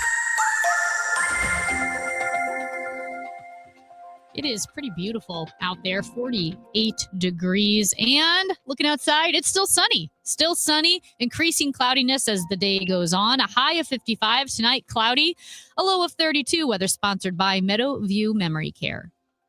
Discover Meadowview Memory Care in Arnold, a small, secure community on a beautiful campus. Enjoy peace of mind with all our inclusive rates and comfortable private suites. Schedule your tour today at rspseniorliving.com. St. Louis has a voice. KMOX, the voice of St. Louis. That voice has shared our stories from headline to history. This is Harry Carey from the beautiful new Busch Memorial Stadium. From moment to memory. Cardinal football on the move. Among those voices, Bob Hamilton. When I was in high school, I decided I wanted to go to radio. Working at KMOX is an honor and a responsibility to represent this community. It's one we take seriously. KMOX, the voice of St. Louis. Texting privacy policy and terms and conditions posted at textingterms.us. Texting enrolls you for recurring automated text marketing messages. Message data rates may apply. Reply stop to opt out. This is an important message for all parents of teens. If your teen or preteen is or has been addicted to social media sites such as Instagram, Facebook, Snapchat, TikTok, or YouTube, and they have suffered from eating disorders, body image issues, anxiety, depression, or suicidal thoughts, you may be eligible to participate in a lawsuit for significant compensation. Disclosures by a Facebook whistleblower show Instagram and Facebook know their social media platforms were highly addictive and may have caused eating disorders, body image issues, depression, and suicidal ideation. It appears these social media companies knew they had been causing serious harm to kids, but have done little to stop it. If your teen has been harmed by social media like Instagram, Facebook, Snapchat, TikTok, or YouTube, then you could be eligible for significant compensation. If you'd like to discuss a lawsuit, text LEVEL to 323232, LEVEL to 323232, LEVEL to 323232. Paid non-attorney spokesperson, Media Advertising Specialists, LLC, is responsible for the content of this ad with principal offices in Chicago, Illinois. Nothing makes a gathering great like Eggland's best eggs. They're just so delicious with better nutrition, too. For us, it's eggs any style, as long as they're the best. Eggland's best. Better taste, better nutrition, better eggs.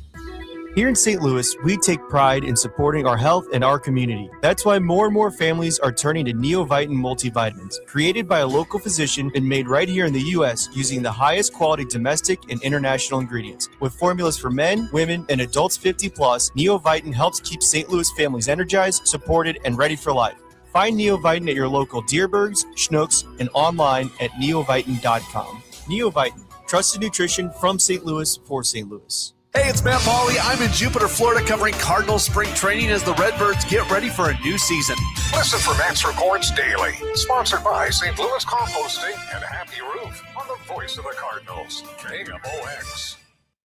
It's Major News with Major Garrett, our weekly conversation with CBS's chief Washington correspondent. It's Amy Marks, Kors, and Chris Ranji on KMOX, and it is time to go to the guest line because we have one of our favorite weekly guests. I didn't want to disparage the others, but He's Major our Garrett. favorite. He's our favorite. He's our favorite. We're about to be not his favorite. Chief Washington correspondent for CBS News. Watch and listen to The Takeout on CBS News 24/7. Major Garrett, how are you? Come on, you guys are my favorite conversation every Thursday at 11:30 a.m. Eastern. Wow. Oh, see, I know what that means. you. All right, so Just real quick, I had a Major. I can't decide if it was a major or a minor problem. Yeah. Last night I was with the lady friend, and she introduced me to some of her friends. Her coworker friends is sort of a going away thing. And I noticed about 40 minutes into it that my fly had been down the whole time. Yeah. Have you ever, has it ever happened to you in an important moment? No, it hasn't. Good. I knew you'd have your stuff together. I knew it. Yeah, that's an unfortunate moment, my friend. And it's not easy to recover from, but I'm sure you did your very best. Yes. Yeah, I think I did. Hey, I have a question also about the hearing that took place yesterday with Attorney General Pam Bondi answering questions about the Epstein files, and it got pretty heated, and as we all know. The question I have, though, is, according to Thomas Massey, she had note cards or flashcards with pre-prepared insults on them. Is that common, that people who are testifying in front of a committee, in front of Congress, would have pre-prepared insults? It's becoming more common, and it's certainly something that Trump administration officials come loaded for bear with, because they believe that most of these hearings are going to be contentious, and they know that to at least come to a tie, meaning to fight to a draw in these contentious exchanges, they're better capable of doing that, and they're certainly better capable of impressing the president if they have ready either rejoinders or insults or something else to push back on. In my time in Washington, congressional hearings and encounters like this have become progressively more heated and progressively less substantive. I don't think that's a revelation to the audience listening.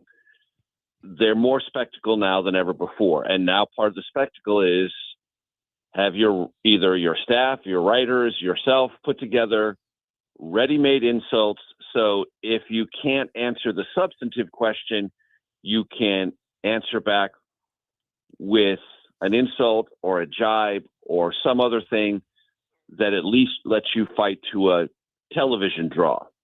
And since much of this now is adjudicated on television, being television ready, and especially in the era of President Trump, where your television performance is one of the most important ways upon which you are measured as a member of his cabinet, you got to be ready. And the bad thing in this particular hearing is that substantive questions didn't get a lot of attention. And that's what the survivors and victims want addressed. Why are certain names redacted while survivors' victims' names aren't? Why is there identifying information there, but there's less known about potential co-conspirators? Why does the Justice Department keep saying it's investigating when in July of last year it said there were no leads to follow and nothing to investigate? Nobody knows where this is going in terms of follow-up investigations or holding anyone accountable beyond Ghislaine Maxwell and Jeffrey Epstein. And most people who even have a cursory knowledge of this case know there have to be other people potentially implicated, and possibly people who could be either further investigated, and if so, further charged or charged for the first time. That's why this is so confusing, Major, because we know that several Congress people were able to see unredacted parts of the Epstein files. We know that some of the names that they saw, like Ro Khanna said, hey, here are some of the names that we saw that were redacted, including the founder of Victoria's Secret, who was listed as a co-conspirator. But I'm thinking of specific photographs that I've seen. I mean, I have no access. And one mentions in a horrific way an 11-year-old girl, and in another way the littlest one, which is such a gross phrase to say. But those names were redacted. Did the senators see those names, and how is that not enough to get somebody? Right. These are all very important questions. And the whole going into the Justice Department, working off of 4 somewhat aged computers on a software program that the DOJ has put together with DOJ staff, looking over your shoulder, monitoring what you look at and what you take out, having note cards on that for this hearing, which Pam Bondi clearly did in the case of Democratic Representative Pramila Jayapal. How is that living up to the spirit, or even the spirit or the letter of the law, where transparency is what President Trump signed into law. It doesn't. This is a much more cumbersome and much more difficult process, and it doesn't get any closer absent pressure applied by members of Congress. And you'll note, when you mentioned Ro Khanna a minute ago, he's a co-sponsor of the Transparency Act. He said the names in the well of the House. That's not an accident. When you're on the well of the House, you're protected by the Constitution speech and debate clause. If he were to say that outside the Capitol grounds at just a press conference, he could be sued for libel or some other damages. On the floor of the House, you cannot be. But he's trying to get these names out there to at least minimally create reputational harm, if there is reputational harm to be made, or get someone within the law enforcement apparatus of the federal government to start doing something other than saying, everything is over, we're not going to release anything more, nothing to see here. The president keeps saying, we need to move beyond this. Well, the question you just asked, what about an 11-year-old? What about a child less than 11 years old, younger than that? Can't somebody be investigated about that? Why, and if not, why not? And in some cases, it's a statute of limitations issue. In some cases, it's identity, evidence, testimony, all of that. But at least explain that. If looking into this, you see things that are as horrifying as that, shouldn't someone explain better than if it's been explained so far why nothing can be done? And I feel, Major, what would happen if a senator saw more than any of us have seen, right? And just said, screw it, I'm naming people. What would happen to him or her? Well, again, it depends on the venue. You're on the Senate floor, you're on the House floor, nothing. Speech and debate clause absolutely protects you. In a completely different context, that's what Nancy Mace did about her former fiancé. Nancy Mace, Republican of South Carolina, member of the House, went on the House floor and basically alleged that her former fiancé, who now she is very much estranged to, abused her sexually in a criminal way and conspired to release images of her and her friends without their consent. He wants to sue her, denies all these charges, but he can't sue her based on those statements made on the House floor. If she made them someplace else, he could. But on the House floor, the Senate floor, you can't. So this is an open, the point that you're driving at, Amy, and I'm glad you are, is these names can be made known. They can be made known. And they can be made known without repercussions to the person who puts those names out there, right? Precisely. Yeah, okay. Without libel or civil lawsuits being successfully filed against them, because the speech and debate clause is absolute protection. Because when the drafters of the Constitution said, well, anything debated on the House or Senate floor should have a kind of protection around it, so hard things can be debated and things can be said that may be uncomfortable but are necessary for the public's broader knowledge. And this, it feels to me, certainly would fall into that category. Because we might be at a place, and I think you're also driving at this, Amy, where justice may come only through reputational harm. Maybe. I don't know. I hope not. I hope there are ways that cases can be brought and things can be adjudicated before a jury in a court of law, because people have to come to the bar, it seems to me, and account for themselves in this scenario.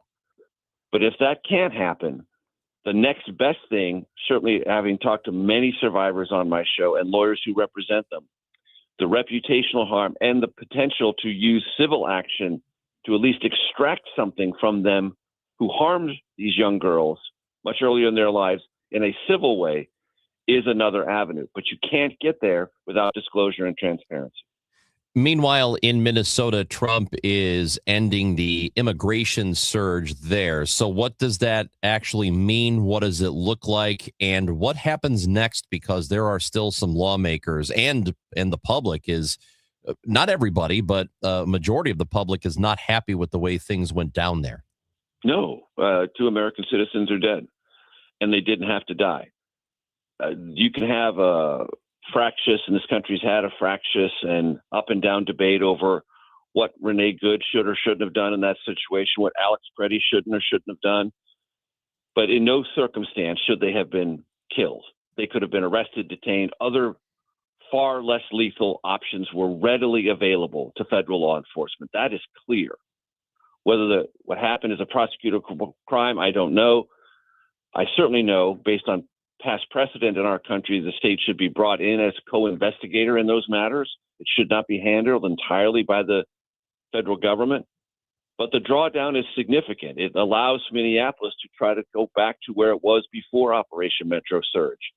And the instances of American citizens being pulled over, being questioned, in some cases detained, children and others being detained, speak to a ferocity of enforcement of immigration law in that jurisdiction that most, to your point, Ranj, are not comfortable with. They simply are not.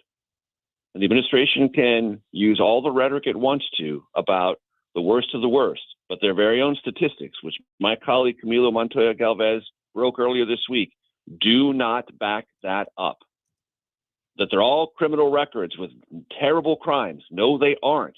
DHS's own numbers show that the worst of the worst constitute 14%, at most 40% of those captured across the country in the first year of the second Trump term. So it's not all worst of the worst. Lots of other people are being ensnared in this who have no criminal records other than being in the country illegally. Some people think that is a malevolent crime. Others do not, but they don't fit the classification of worst of the worst. But statistically, they are showing up more and more, not just in Minneapolis, but in lots of other jurisdictions. And it has become such a potent political issue for this White House that for the first time since Donald Trump as a candidate came down the escalator at Trump Tower in June of 2015, immigration is not a net plus for him or his administration or those who most vocally advocate on behalf of their immigration policies. And the drawdown and the pullout, essentially the withdrawal from Minneapolis, is indicative of that. There was a new poll recently that showed fully 60% of people surveyed in the week after the death of Alex Pretty in Minnesota somewhat or strongly disapproved of Trump's actions on border security and immigration, as you mentioned. So as you look at midterms and upcoming, do we expect to see then a blue wave just pushing back against the party in power? Look, I tend to defer to others' wave analysis.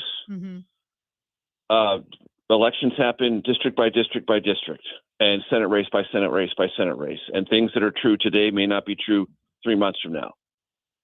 The terrain right now is decidedly unfavorable for Republicans. There's a record number of Republicans not seeking re-election. There's a high number, historically high number of Republicans and Democrats not seeking re-election in the House. So the trend lines that I discuss with Republicans feel to them, and they're much more interested in it than I am. I'm abstractly interested, their career interested in it, are decidedly negative. Things can turn, unquestionably. The White House keeps telling Republicans, just keep your head down. The economy is going to be roaring by the summertime. And by the summertime, a roaring economy is all we're going to need. And Republicans keep saying, well, that sounds good. It could happen. But right now, it feels decidedly negative. And one, it's not the only, but one way to think about this and to measure it is what's happening in small special elections in lots of jurisdictions around the country. And the trend lines there are not just Democrats are winning in places that they historically haven't, but they're switching districts at the state level, state House, state Senate, by 20 or 30 points, big swings from 2024. That's a warning sign for Republicans. So when there are warning signs, there's wave analysis. I leave that to others. The signs right now are troubling for Republicans. That's what they keep telling me. But we are a long way away from the midterms. Major Garrett, we always appreciate our conversations on Thursday. Thank you again. Thank you, guys. Talk next week.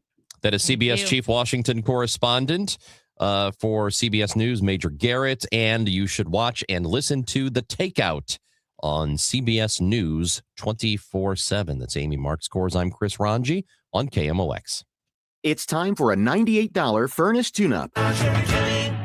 CharityMobile.com. Texting enrolls you into recurring automated text messages. Consent not required to purchase. Message and data rates may apply. Hey, Dan, haven't seen you around the gym for a while. Yeah, I've really fallen off. Since I turned 40, I just don't get the results I used to get. Could it be lower testosterone? Lower T. Happens to most guys after 40. I was in the same boat until I started using Nugenix Total T2. Total T2, the new one I've seen on TV. Yep, it's the next generation testosterone booster for both free and total testosterone. It's packed with even more man-boosting power, sending nitric oxide levels skyrocketing in just 3 hours. It actually works? I feel like I'm in my 20s again. I've got more energy, better results in the gym, and things are even better in the bedroom. Send them a text and get a complimentary bottle. Text now for your complimentary bottle of Nugenix Total T2, the #1 testosterone brand at GNC. Plus, text now and we'll include a bottle of Nugenix Thermo X, our most powerful fat incinerator ever, absolutely free. Text AREA to 369-369. AREA to 369-369. AREA to 369-369. These statements have not been evaluated by the FDA. This product is not intended to diagnose, treat, cure, or prevent any disease. Every spring brings promises,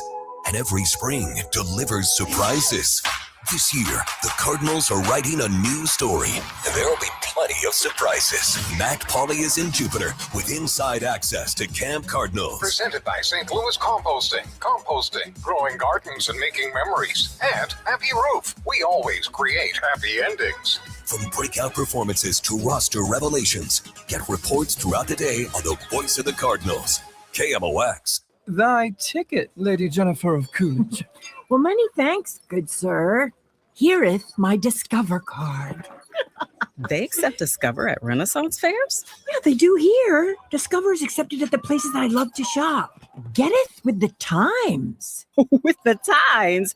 You're playing the lute. Yeah, and it sounds pretty good, right? Discover is accepted at 99% of places that take credit cards nationwide. Based on the February 2025 Nielsen report. With the new IHOP value menu, $6 is all it takes to go to your happy place, where stacks of pancakes with bacon and eggs are just $6 every day. French toast, sausage, and eggs are, you guessed it, $6. And fluffy omelets come with a side of pancakes and only cost $6. Go to your happy plates every day at IHOP. $7 in some locations. Available every day for a limited time at participating restaurants in the U.S. Hours may vary. No substitutions. Not valid with other discounts or promotions. Prices may vary. Jefferson Starship, the Runaway Again Tour. Saturday, September 26th, the Family Arena. Also featuring Atlanta Rhythm Section. Firefall. And Orleans. Reserve seats on sale Friday at noon at the Carroll House Furniture box office at the Family Arena or Ticketmaster. Jefferson Starship, featuring Atlanta Rhythm Section, Firefall, and Orleans. Jefferson Starship, the Runaway Again Tour. Saturday, September 26th, the Family Arena. Also featuring Atlanta Rhythm Section.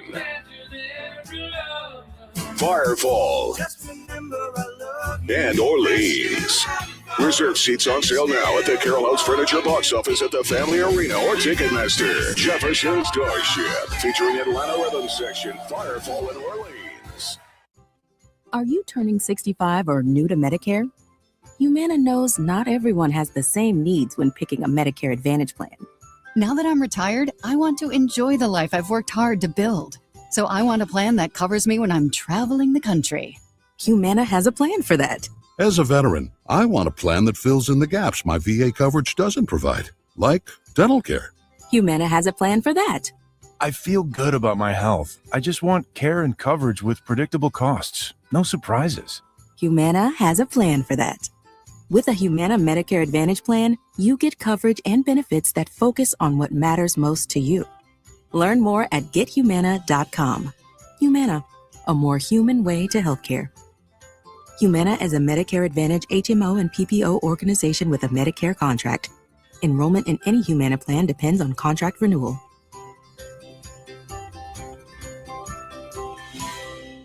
The Chris and Amy Show on 104.1 FM, KMOX. City SC season is happening on February 21st. That'll be the opener, and that will be here on Y98. Guess what? Oh my gosh, are we giving something away? You damn I almost said another bad. I got to stop saying bad words in you my know real what? life. Stay focused. When you unfocus yourself, that's when you revert to bad, vulgar Ranj. We are giving away a City Yeti refillable Rambler. We've been giving those away all week. We've got another one to give away tomorrow, but we have one to give away right now. Now, these are the Ramblers that you can take to City Park for the 2026 season. Yeah. It's the only reusable drinkware with exclusive in and out privileges at Energizer Park, and they are available for sale in the City Pavilion. So you buy them, you take them to every game, you go get refills all game if you want to. We are giving one away to caller number 6 to the contest line at 314-955-1120. That is 955-1120 with a 314 area code. Good luck to you. We really blew it. We should have, every time we gave this away, played Steve Martin's Ramblin' Man. I'm a Ramblin' Man. I'm a ramblin'. You know that song? I do not know what you were Steve talking Martin, about. Ramblin' Man. No clue. All right. Well, I'm going to get to a text. Texter texted us in earlier when we were talking about Trump tariffs and how the Congressional Budget Office concluded what every other economic organization concluded, is that the U.S. consumer is bearing the weight of 95% of all Trump tariffs, and that it's actually driving up prices, obviously, for consumers and reducing production because certain necessary mechanical parts are all more expensive. A texter says you might want to look up what Trump has accomplished by applying tariffs to a lot of different companies. All I hear is the liberal gibberish that I hear everywhere I get it. I'm not a huge Trump advocate of everything he's done, but this is one thing that has accomplished a lot of things with other countries you may consider a price of freedom. So, and this texter says, but I like the show.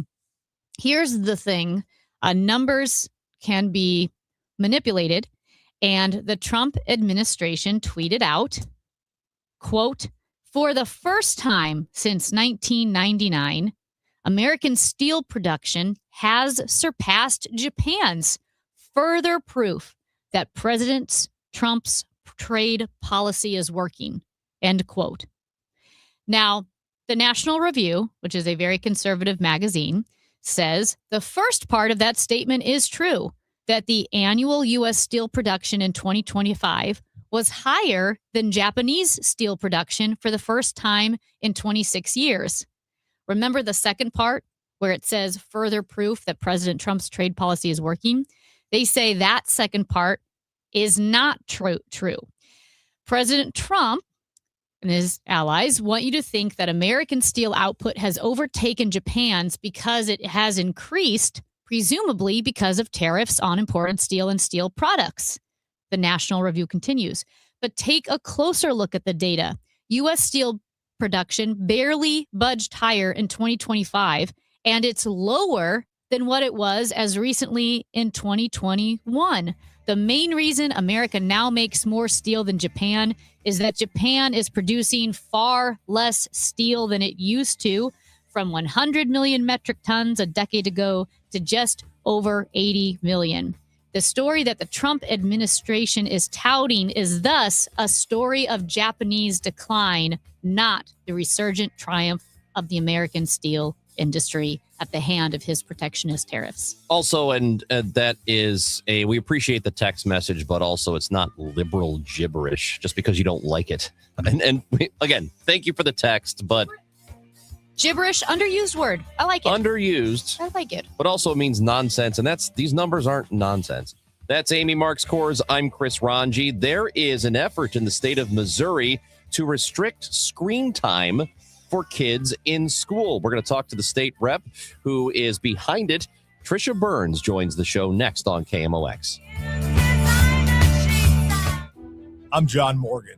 There are many reasons to hire Morgan & Morgan for your injury case. Reason number 3. First, all lawyers are not the same.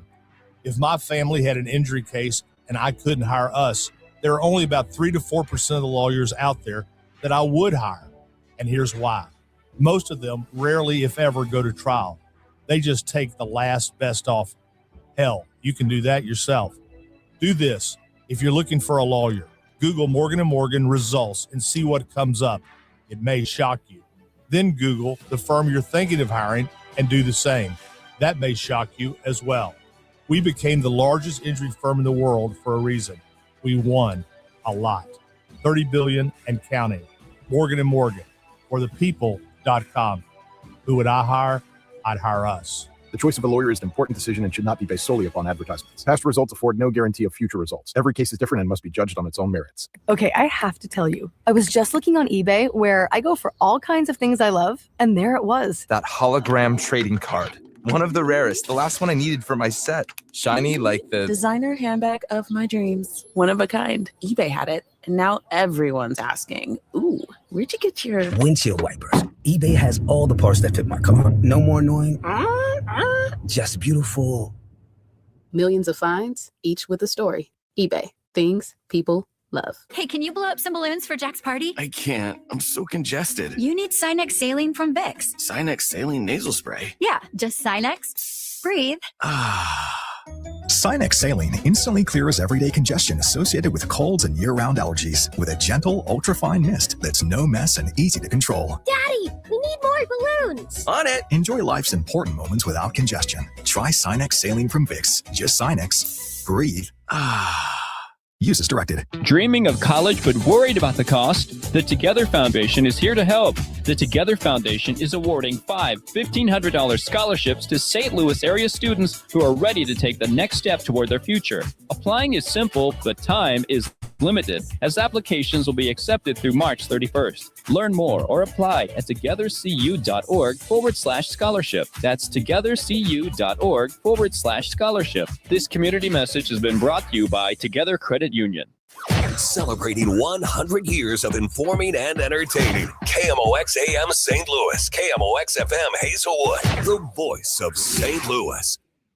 Two St. Louis icons, one legendary tribute. Join the St. Louis Symphony Orchestra and St. Louis City SC at Powell Hall on Sunday, February 15th for Eternal, a tribute to Tina Turner. Presented by Purina, with performances by special guests including conductor Anthony Partner, Grammy Award-winning artist Brittany Howard of Alabama Shakes, and our city's own Kennedy Homes. This is your chance to experience the ultimate journey through Tina's immortal catalog. Tickets are limited. Get yours now at slso.org.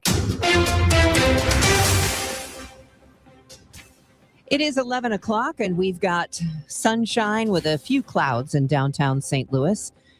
Right now, it's 46 degrees. I'm Debbie Monterey. 2 schools in the Rockwood District are dismissing early today due to a power outage.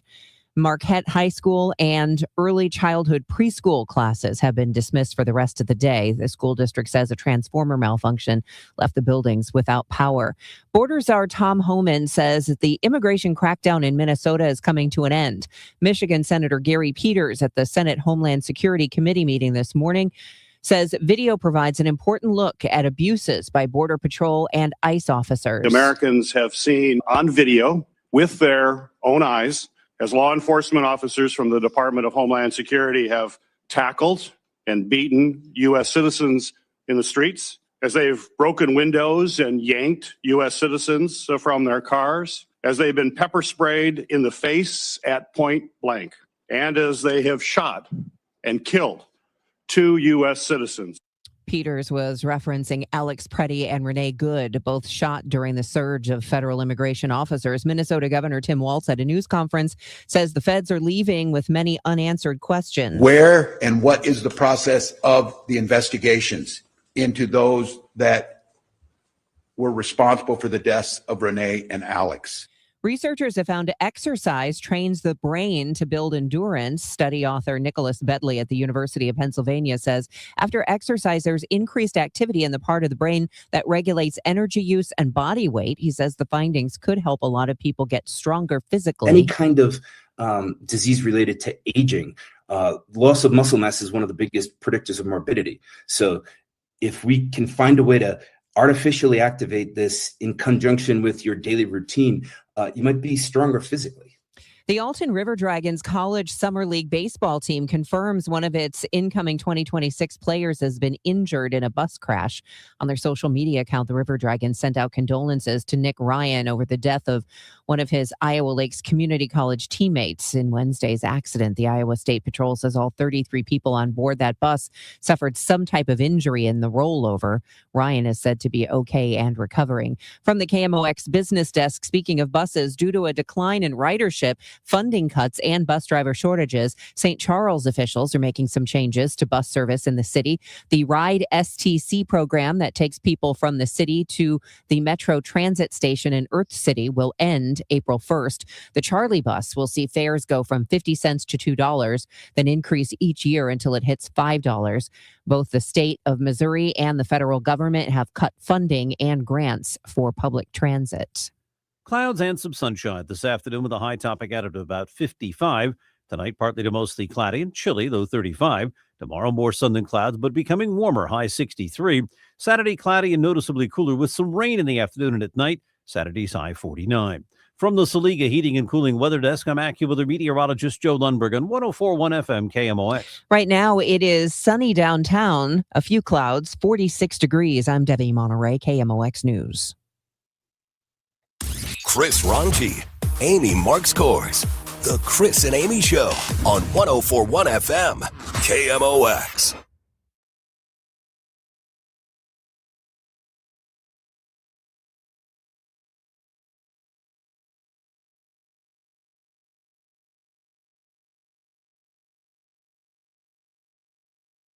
We've talked a lot about screen time over the past, few months now. And now the Missouri House Committee is considering a proposal that could limit student screen time while shifting most of the schoolwork back to paper. And as we continue this discussion, we're honored to welcome in State Representative Tricia Burns of Wentzville. Tricia, Representative, thank you so much for joining us. Hi, thank you for having me. And yes, we are getting some traction here at the Capitol on getting those screens off those desks for K through 5. I am, this is very close to my heart. I love this. I was homeschooled. I was a tutor in the homeschool community for years. And there is something that handwriting, hand transcribing, and copying does in activating the brain to really cement learning and to grow your brain, your knowledge in a way that copy and pasting on a screen never could. Absolutely. And it's supported in science too. So one of the things that I want to tell you about the bill, because we had cursive in there as well, because that's all part of literacy. The cursive bill has been filed by Representative Renee Reuter and Representative Peggy McGraw. And both of those bills have already been exec and they're on their way out. So we have some folks that are hung up on that. I am not one of them. I support it. There's folks that their primary goal is historical documents, but my primary goal is the science that we have known for decades, that if you teach a kid cursive, one, just teaching and using that handwriting builds literacy, but cursive itself, it builds some synapses and some connections in the brain that lead to literacy. So part of literacy is handwriting. It's that tactile feeling of holding the books, of writing stuff down, that kinetic movement of your arms that operate a different portion of the brain and the portion that best learns literacy.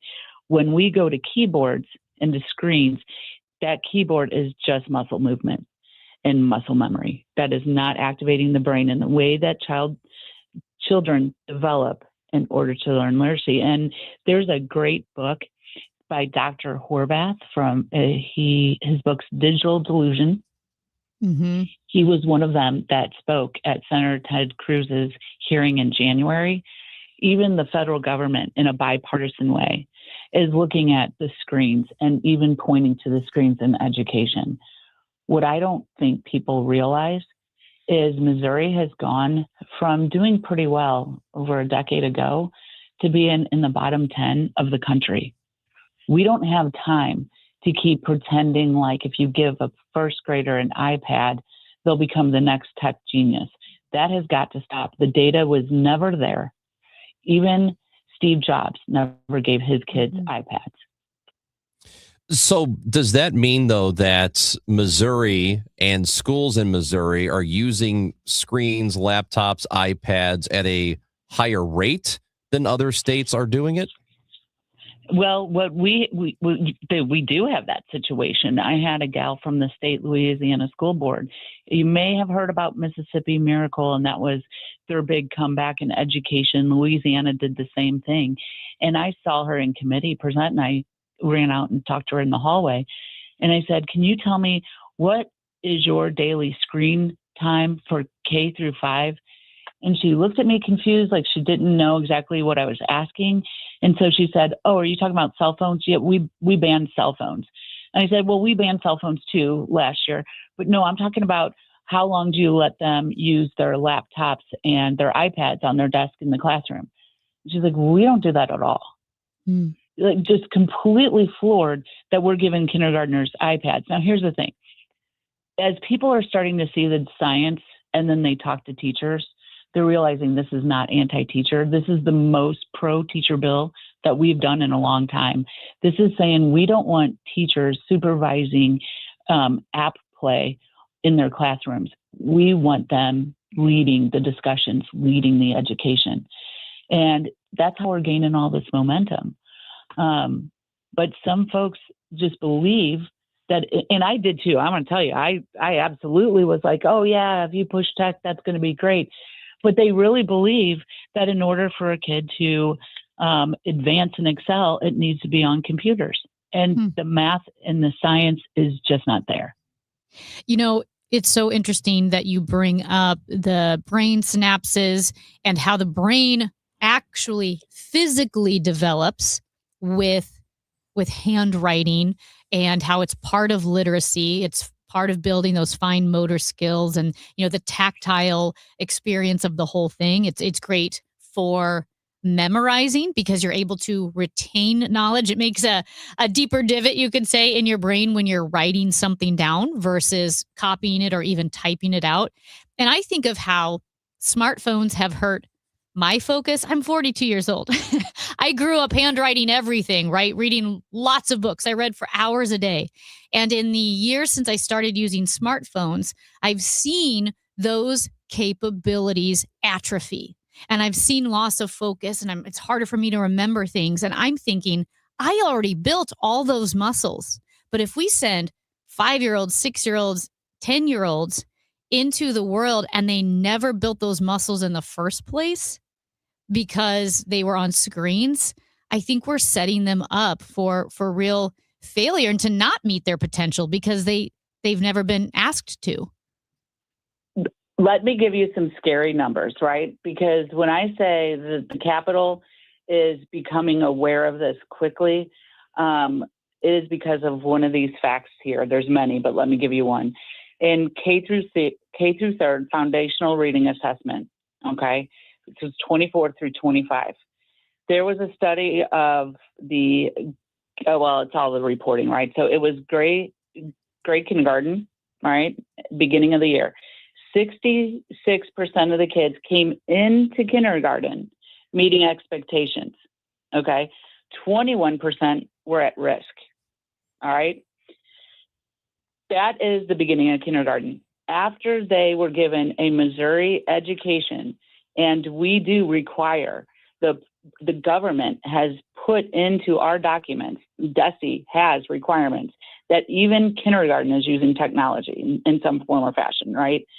Okay, so you had 66, it's now 61. It dropped 5 percentage points after a full year of kindergarten. The at-risk kids actually raised 3%. So if that doesn't scare people to say, wait a second, because I really don't believe it's our teachers. Our teachers want to learn, but when they're being told by the state government, and this started decades ago, we probably don't have time to go in the history, but it was all started by IBM because they needed new customers. And then it pushed through the federal government and it was pushed onto the state. So when they say, well, the state shouldn't be dictating it, they're like, yeah, this is a situation where the government realizes we need to get the government back out of the classrooms and back out of the tech. Do we know that there's a direct correlation that this is the reason, that screen time is the reason that Missouri is struggling with public education, or that you're talking about kindergartners here in this particular case. Are we positive that it's this and not anything else? And how do we know that? The neurologists, there's been many studies. There's studies for the state, and there's studies for the U.S., and there's also studies across the globe who have pushed tech down to the youngest grades. And the studies are proving that the decline in focus is there, the decline of classroom behavior. They also have pinpoint causation for this being part of the mental health crisis because of the social isolation that is being created by working on screens and removing that social interaction of a classroom. The science is absolutely there. Like I said, read Dr. Horvath's book, another guy he was more of a screen, kind of a social media cell phone, but Jonathan Haidt, it's Haidt, the anxious generation. Yep. They're putting all of this science.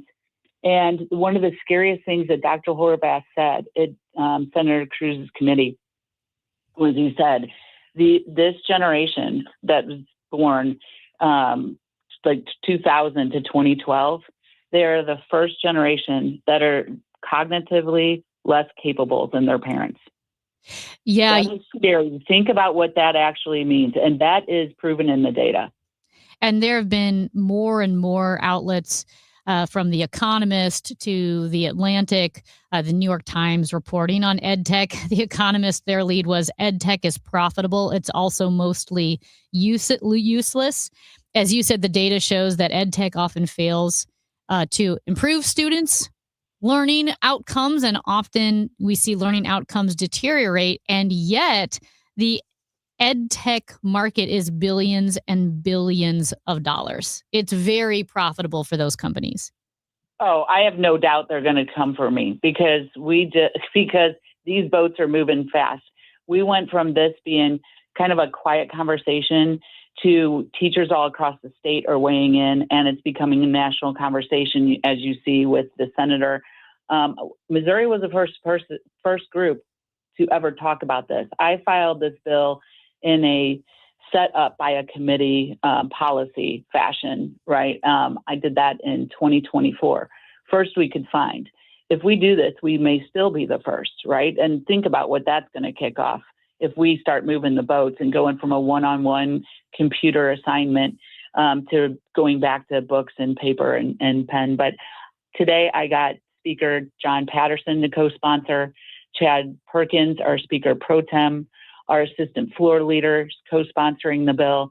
The momentum is coming quickly because this is what we have to do to get our kids back in a position of being successful while they're in school. So is your argument that there should be no screen time at all or just heavily limited?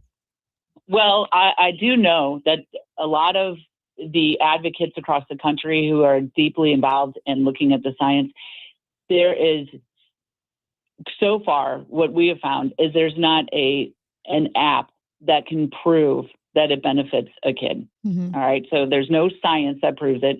We do have science to prove that the screens are not benefiting the kids.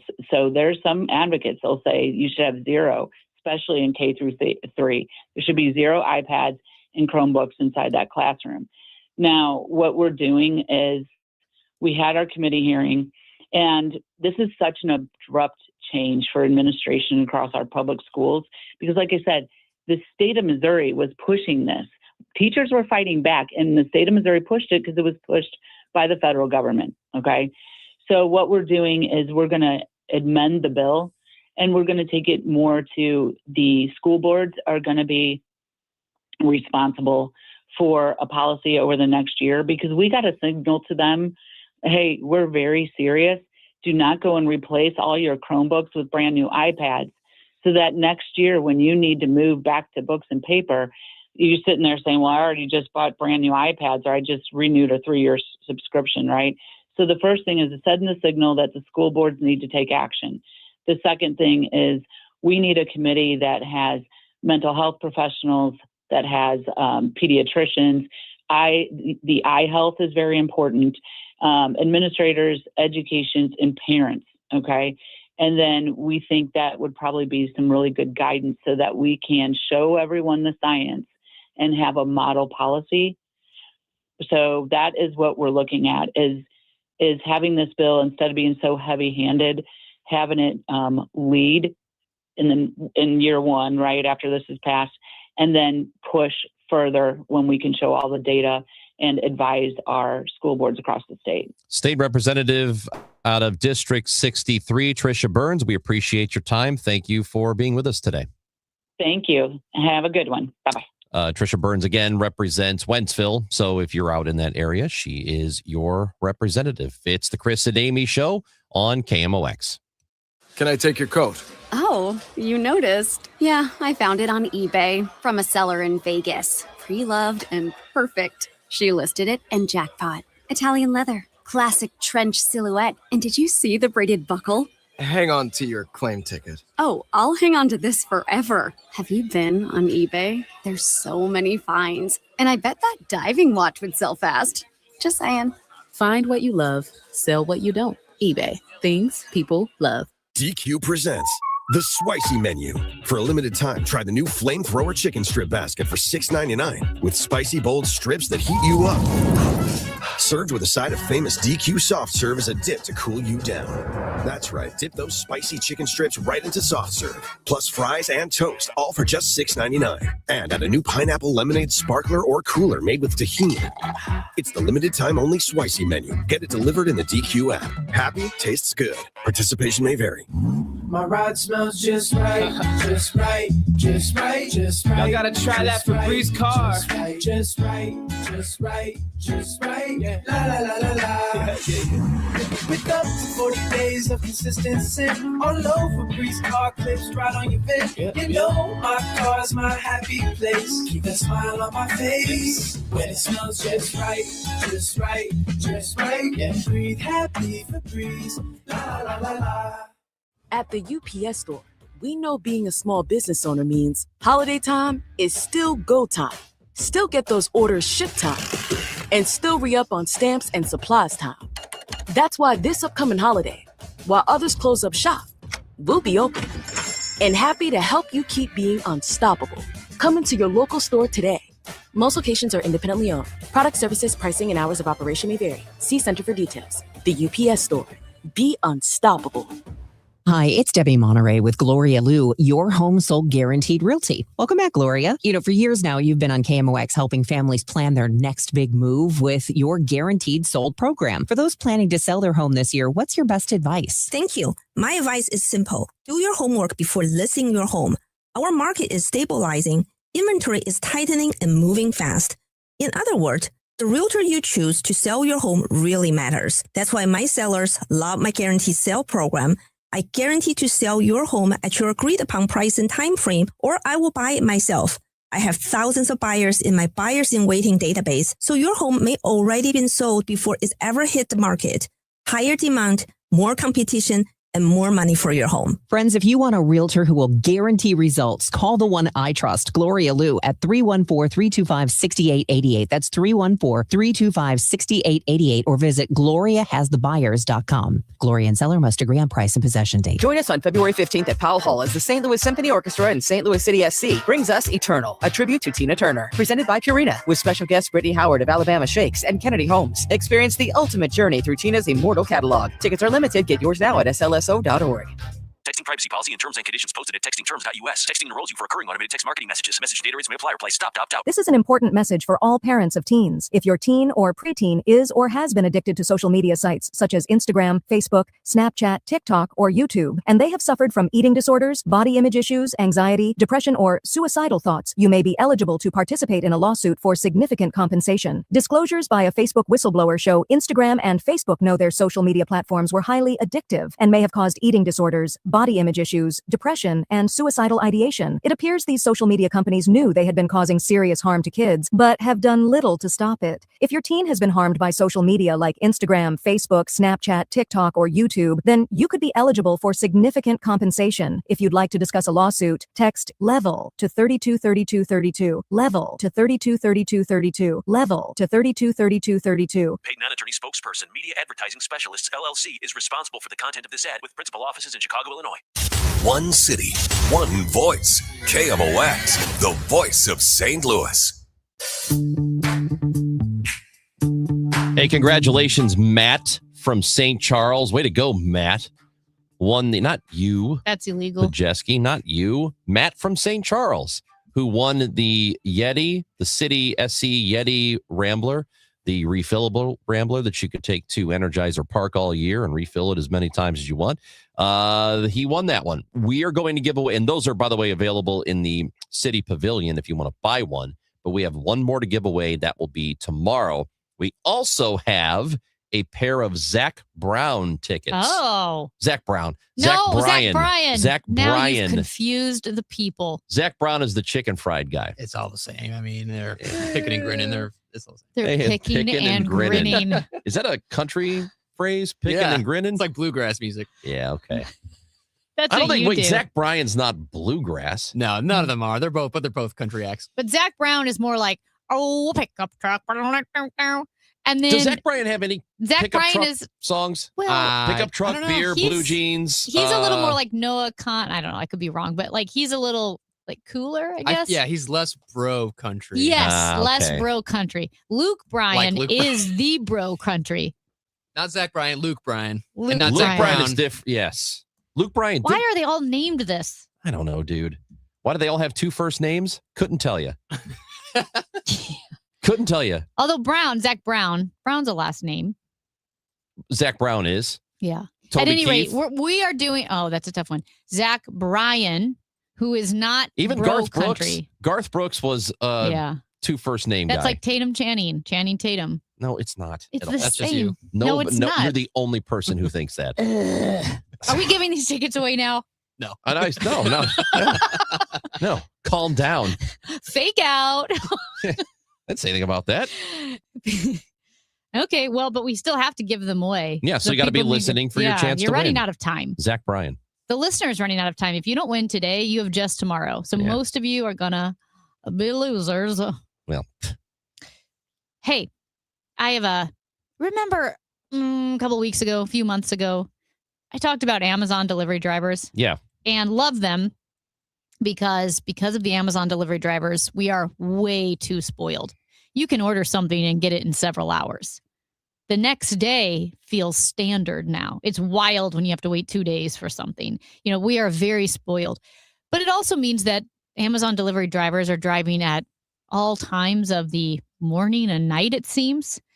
And yeah, because you can get deliveries between 4 and 7 a.m. if you do like an overnight delivery. so I guess that's what it is. Maybe I'm receiving overnight deliveries, but several months ago, it was 4:45 in the morning and my neighborhood's pretty quiet. And I see a car that's pulls into my neighbor's driveway and a guy gets out and he's at the front door. And I'm like, oh, I don't think I'd want someone at my front door at 4:45 in the morning. Mm-hmm. And a lot of Amazon delivery drivers use their own cars, their personal vehicles. Sometimes they have the electric Amazon van, but it happened again this morning. It was 4:59 and I see an unmarked car, just a personal vehicle, pull into my neighbor's driveway and the guy gets out. You couldn't tell if it was ICE or Amazon.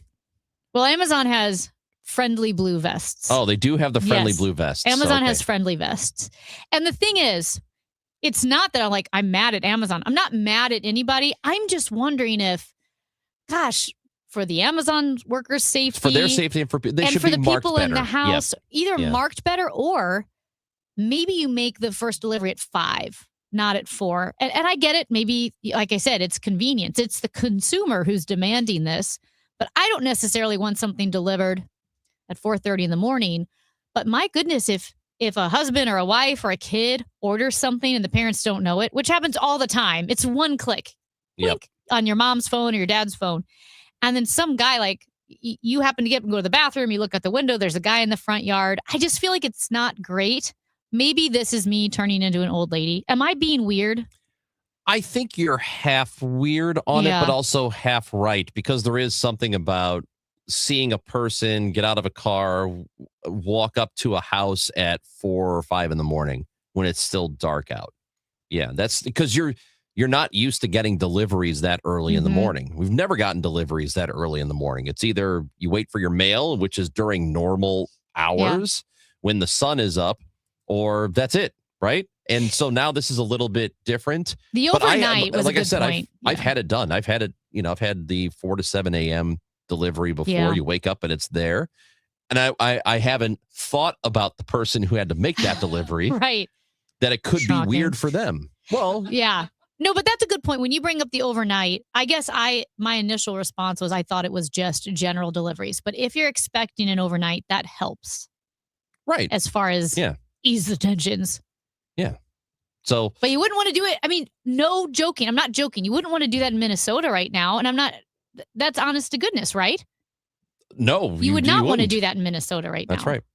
Amy Marks Kors, Chris Ranji. When we come back, prediction markets are kind of a thing. And it's over my head. It's different than the betting markets. It is completely unregulated, and it's a little bit scary. So we're going to talk to Katie Nibbs, who is a senior writer at Wired. She will be with us in just a moment on 104.1 FM KMOX. Weather sponsored by Renner Garage Door, forward and back, RENNER. Texting enrolls you into reoccurring automated text messages. Consent not required to purchase. Message and data rates may apply. Hey, Dan, haven't seen you around the gym for a while. Yeah, I've really fallen off. Since I turned 40, I just don't get the results I used to get. Could it be lower testosterone? Lower T. Happens to most guys after 40. I was in the same boat until I started using Nugenix Total T2. Total T2, the new one I've seen on TV. Yep, it's the next generation testosterone booster for both free and total testosterone. It's packed with even more man-boosting power, sending nitric oxide levels skyrocketing in just 3 hours. It actually works? I feel like I'm in my 20s again. I've got more energy, better results in the gym, and things are even better in the bedroom. Send them a text and get a complimentary bottle. Text now for your complimentary bottle of Nugenix Total T2, the #1 testosterone brand at GNC. Plus, text now and we'll include a bottle of Nugenix Thermo X, our most powerful fat incinerator ever, absolutely free. Text AREA to 369-369. AREA to 369-369. AREA to 369-369. These statements have not been evaluated by the FDA. This product is not intended to diagnose, treat, cure, or prevent any disease. Now, KMOX weather from the Salika Heating and Cooling Weather Desk. Currently, it's 47 degrees. It's still pretty sunny out there, although later on in the day could get cloudy because tonight it will be pretty cloudy. So a high of 55. Tonight, the low is 32. Weather sponsored by Renner Garage Door, forward and back, RENNER. Cardinal Cowboy here. Renner Garage Door has you covered. Renner's been turning garage doors from zero to hero since 1966. RennerDoorSTL.com. RENNER, RENNER. When it comes to affordable term life insurance, everyone's whistling the Big Lou tune. If you're over 50, maybe a bit porky, or have type 2 diabetes, $1 million of term insurance may only cost about $200 a month. Even if you're not in perfect health, call Big Lou, because he specializes in finding big chunks of affordable term life insurance for just about everyone. Don't let diabetes or other health glitches keep you from owning $500,000 to $1 million or more of term life insurance. For affordable term life insurance, call Big Lou. Don't hesitate. Call 800-700-6898, 800-700-6898, or visit biglou.com. Call Big Lou, don't hesitate. 800-700-6898. Call Big Lou, don't hesitate. 800-700-6898. Visit biglou.com. Yeah, football is over, and it has been for several days now. But that doesn't mean you can't get in on some action. How about the winter games, which are ongoing right now on FanDuel? And FanDuel wants to give you more ways to stay connected to all the action. No better way to follow along than with a bet on the FanDuel app. You've got speed skating and curling, and hockey is actually happening as we speak right now. So you can bet on medal counts, who's going to have the most gold medals, which country is, or will have the most total medals. That's there for you.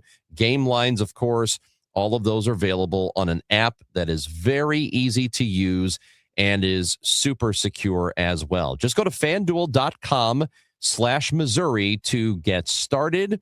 That is FanDuel.com/Missouri to get started. FanDuel is the official sportsbook partner of KMOX. FanDuel, play your game. Must be 21 or over and present in Missouri. Gambling problem? Call 1-800-GAMBLER. St. Louis has a voice. KMOX, the voice of St. Louis. That voice has shared our stories from headline to history. Swing and a home run to left. The first major league home run for Albert Pujols. Among those voices, Dan Deerdorf. Good football town with a lot of good football fans, and they deserve better than to have both of our teams lead. Working at KMOX is an honor and a responsibility to represent this community. It's one we take seriously. KMOX, the voice of St. Louis. The Chris and Amy Show on 104.1 FM KMOX and the free Odyssey app.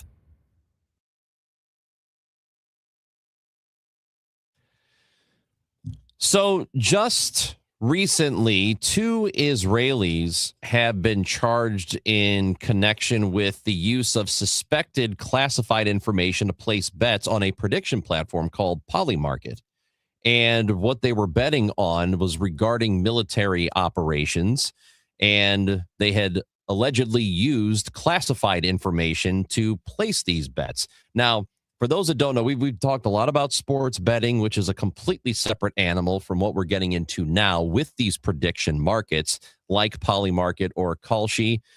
These are markets where you can bet on just about anything, and they are very much unregulated. So this is sort of this is really a Wild West here that we're talking about. And senior writer at Wired is covering these prediction markets. Kate Nibbs is with us on KMOX this morning. How you doing, Kate? I am good. Thanks for having me. So, like I said, we have a partnership with FanDuel here. And, you know, we were talking a lot of sports betting, and Missouri just legalized that this year. But Polymarket and these prediction markets, it's a completely it's different. It's betting, but it is different. Can you explain to people why these markets are different and in some ways can be dangerous? Absolutely. So, you know, in one sense, there's some similarities between prediction markets and sports betting, sports books, in that you can bet on the outcome of sporting events on prediction markets. But that's kind of where the similarities end, because prediction markets are currently not regulated at all in the same way as sports books. So sports books, as you were saying, like in Missouri, it was just legalized. States determine how they're allowed to operate. These prediction markets are sort of functioning in this strange loophole where they are regulated federally by the Commodity Futures Trading Commission, the CFTC, which is an agency that's been around since the 70s. It became more prominent after the global financial crisis in 2008. And it regulates commodities. You wouldn't think that it would necessarily be regulating these platforms that are aimed at like retail consumers. You would think that they would be regulated like different gambling companies, but they've successfully made the case to the U.S. government that they should be regulated like financial tools, like derivative swaps. So what we have is this like two-pronged system where you can go through a more traditional sports book like FanDuel and place a bet, and that will be regulated much more strictly than if you're going to like a Kalshi or a Polymarket and placing a bet on an outcome of a game, but it's being treated like this sort of arcane financial tool. And so what's happening is there are a lot of different insider trading opportunities for people on the prediction markets just because they're not being watched as closely as the gambling markets, and there's just not that much enforcement going on. So that story that you mentioned about 2 Israelis getting caught doing insider trading, that's sort of an outlier right now. You know, we haven't had people be caught or prosecuted for insider trading on prediction markets within the U.S. yet. I mean, hopefully we will, because we know that it's going on. but it just, it's another situation. We see this all the time where the technology and the adoption of the technology is just moving so much faster than regulators and legislators are able to move. Meanwhile, you have on the sports level, the Milwaukee Bucks star Giannis Antetokounmpo, who had gotten the trade deadline came up, and there were these markets out there for where he would land if he was going to stay in Milwaukee or end up with like the Chicago Bulls. And he ended up staying put. And immediately after, he announced an investment with Kalshi, which is one of these prediction markets, it's kind of like, he would know if he was going somewhere because he would be heavily involved in all of that.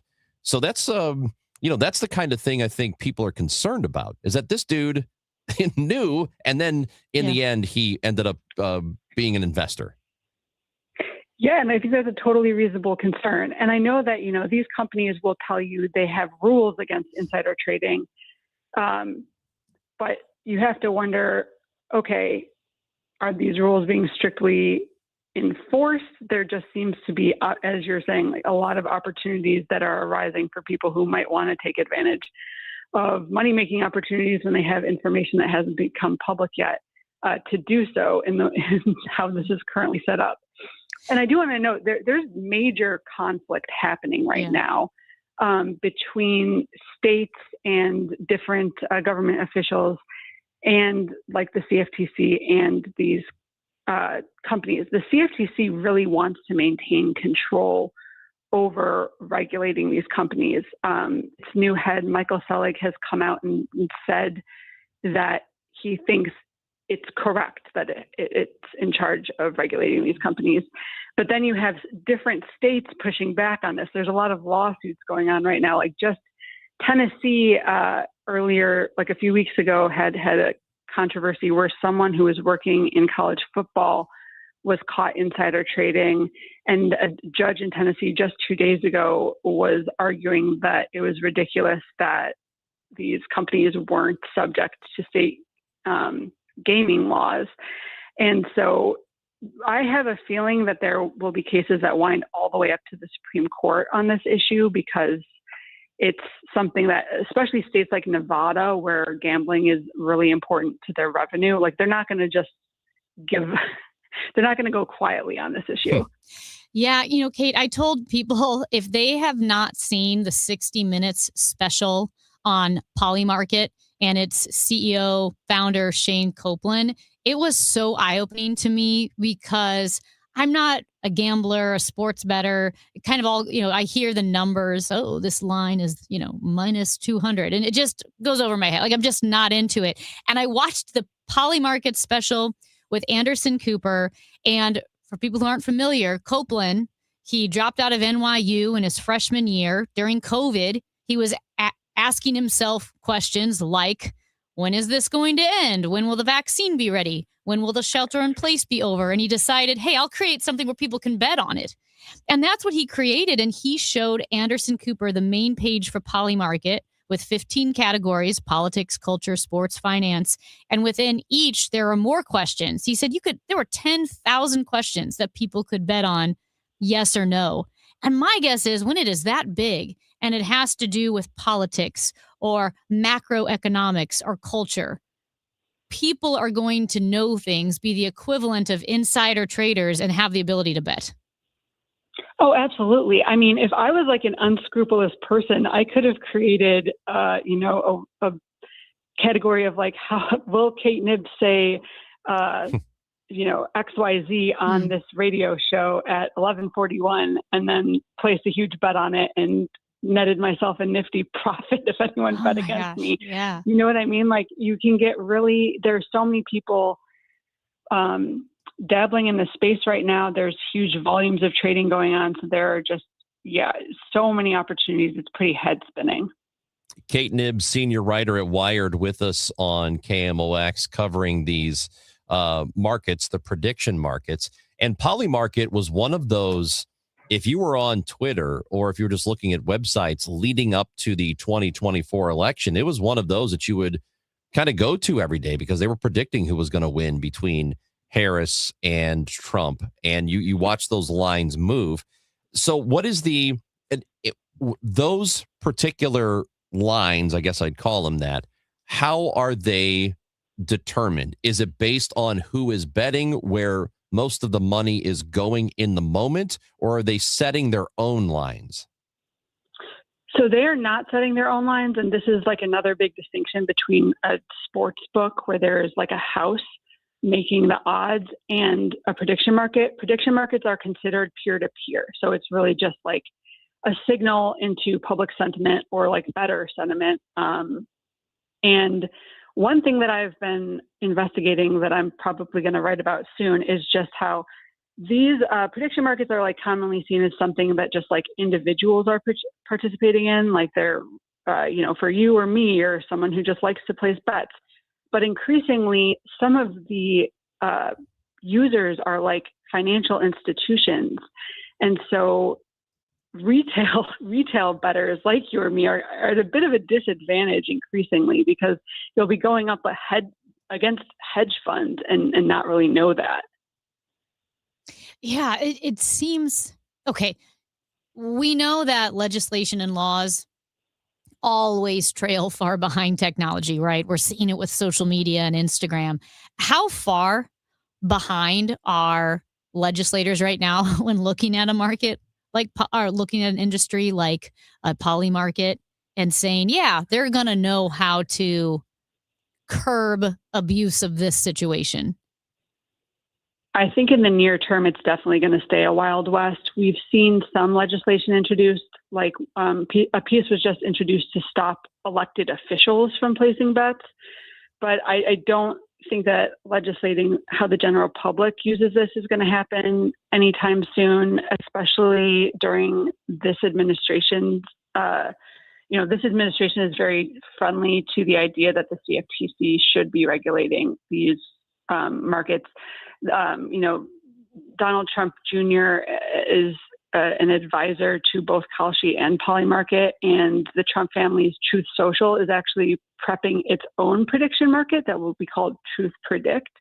So they just have a lot of obvious incentives to keep this marketplace very loose and open and unregulated, frankly. And in addition to that, there is some sort of relationship with Polymarket and Elon Musk and Twitter, yes?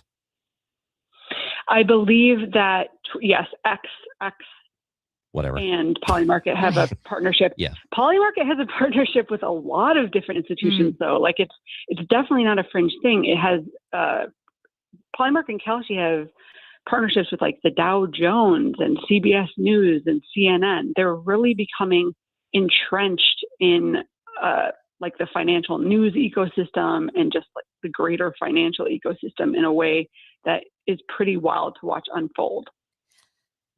Yeah, it's overwhelming, and I know more information is going to come out that it might be a little not as above board even as they're claiming to be. So, Kate Knibbs, thank you so much for joining us today. Senior writer at Wired. Hope to talk to you again because I know this will be popping up in the news more.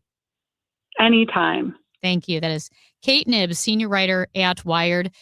And Ranj, I was just going to say that the New York Times had a really interesting piece yesterday about all of these amateur bettors on prediction markets are, quote, beating Wall Street PhDs. Like it was the prediction markets that had Kevin Warsh leading to be President Trump's nominee for chair of the Federal Reserve. And all of these PhDs were like, no, that's not going to work. It doesn't make any sense for his history because he has a different policy than Trump. And then they ended up being right. And there's only one way to know that: if somebody was feeding information. And it's happening more and more. It's happening more and more, though, where these prediction markets are outpacing experts. Which at this point, that is the difference between sports betting and Polymarket, is that FanDuel, for example, BetMGM, DraftKings, all these other places are regulated. And if there is something that doesn't look right, it gets flagged and they will go after you. It's not like it's pretty difficult. You might get away with it for a little bit, but they are going to find out, and there will be repercussions. This is, as we've talked about with Kate, it's Wild West stuff. Yeah. And so you can just feed information to Giannis Antetokounmpo, and I don't know if he did it or not. He could be like, I'm not going anywhere. And he could tell people, I'm not going anywhere. I'm not getting traded. So that's on Polymarket. Go, or Kalshi, go and place a bet, and those people can make a lot of money, and there's nothing you could do about it. There's no punishment. It's at this point, there is none, but it needs to be regulated. And I'll just, not to put too fine a point on it, but again, that 60 Minutes piece was so eye-opening for me because I had really no idea what prediction markets were. And that next day or whatever, I saw Michael Kelly at the studio. The first thing he said was like, hey, Amy. I'm like, hey, he goes, did you see that? I go, 60 Minutes piece? Yeah. Like it struck both of us. Yeah. It's wild. We have tickets to see Zach Bryan at the Dome at America Center March 7th, and we need caller number 8 to the contest line at 314-955-1120, 955-1120. If you want to go see Zach Bryan, here's your chance. Not your last chance, though. We'll still have tickets to give away tomorrow, and you must be listening for your chance to win on the Chris and Amy Show on KMOX. For 100 years, KMOX has been a part of St. Louis. Now, those moments live on, preserved, remastered, and ready to be heard again. Discover KMOX from the Archives, a podcast featuring classic audio from a century of service. Sponsored by Overhead Door Company of St. Louis, the genuine, the original. The KMOX from the Archives podcast, available now at KMOX100.com or wherever you get your podcasts. Hey, St. Louis City SC fans, mark your calendars now. The Boys in Red return to Energizer Park to kick off Season 4 Saturday, February 21st. And you could be there for the dawn of a new golden era of St. Louis soccer. Go to stlcitysc.com/tickets and reserve your seat now for the MLS home opener versus Charlotte FC. Limited quantities remain. See you soon, St. Louis. If you owe back taxes, listen carefully to rule number 1. Never go up against the IRS alone. They're cracking down, freezing bank accounts, garnishing paychecks, canceling passports. Even your home or business could be at risk. But here's what they don't tell you. The IRS has powerful tax relief programs that could save you thousands if you qualify. That's why smart people call Optima Tax Relief, America's #1 tax resolution firm. Nobody knows these programs like the experts at Optima. Their team of tax attorneys and licensed professionals have resolved over $2 billion in tax debt for people just like you. The IRS is not stopping, so don't wait and don't take them on alone. For tax help you need, for tax help you can trust, call Optima today for a free consultation. Call 800-348-0269. 800-348-0269. 800-348-0269. Optima Tax Relief. Some restrictions apply. For complete details, please visit OptimaTaxRelief.com. St. Louis, get ready. One of the most powerful voices in country music is coming to the Dome at America Center on March 7th. Zach Bryan, live in concert. It'll be fun about those clouds, I'm telling you, baby. With the songs you know by heart. You can see now. One night, one stage, an unforgettable night of raw, honest music. Tickets available now at Ticketmaster.com. For more information, KMOX.com/events. This is the story of the one. As an HVAC technician, he and his digital multimeter are in high demand. So when a noisy office HVAC turns out to be a failing blower motor, he doesn't break a sweat. With Grainger's easy-to-use website and product information, he selects the product he needs to keep everything humming right along. Call 1-800-GRAINGER, click Grainger.com, or just stop by. Grainger, for the ones who get it done. Welcome back to Winter Hack Radio, the place for clever hacks to survive the season. Icy driveway? Well, try spreading sand or birdseed to help with traction. Snowy puppy paws? Well, grab a whisk, brush it off, done. Catch COVID-19? Well, just get... Actually, there's no hack for COVID-19. But if you test positive, prescription medications for COVID exist. Ask your doctor if they're right for you. Visit PfizerForAll.com to learn more. Sponsored by Pfizer. Glover here for my friends at Cantor Injury Law. Cantor is local, and we're here doing the work every day. We're right here in St. Louis, and we're ready to fight for you. CantorInjuryLaw.com or call 314-628-9999. The choice of a lawyer is an important decision and should not be solely based on advertisements. Breakfast burritos for the morning brainstorm. Easy Cater. Paninis for the lunch and learn. Easy Cater. Barbecue for the clients from Boston. Easy Cater. Brownie boxes and mini bundt cakes for Brenda's workiversary. Easy Cater. One simple platform to feed any size group with food they love from favorite restaurants, plus tools to help you meet dietary needs and stay on budget. Easy Cater. All the food for your workplace, all in one place. Start an order at easycater.com. The Chris and Amy Show is video streaming now on KMOX's YouTube, X, and Facebook pages. Click and subscribe. I'm a rambling guy. Well, I'm rambling round. I'm a rambling guy. Free. This is your Steve Martin you were talking about? I love this song. It's a rambling guy, not rambling man. Oh.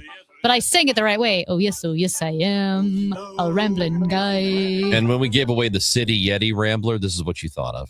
Yeah, get to the end of the song. It's a big finish because I think we should play this.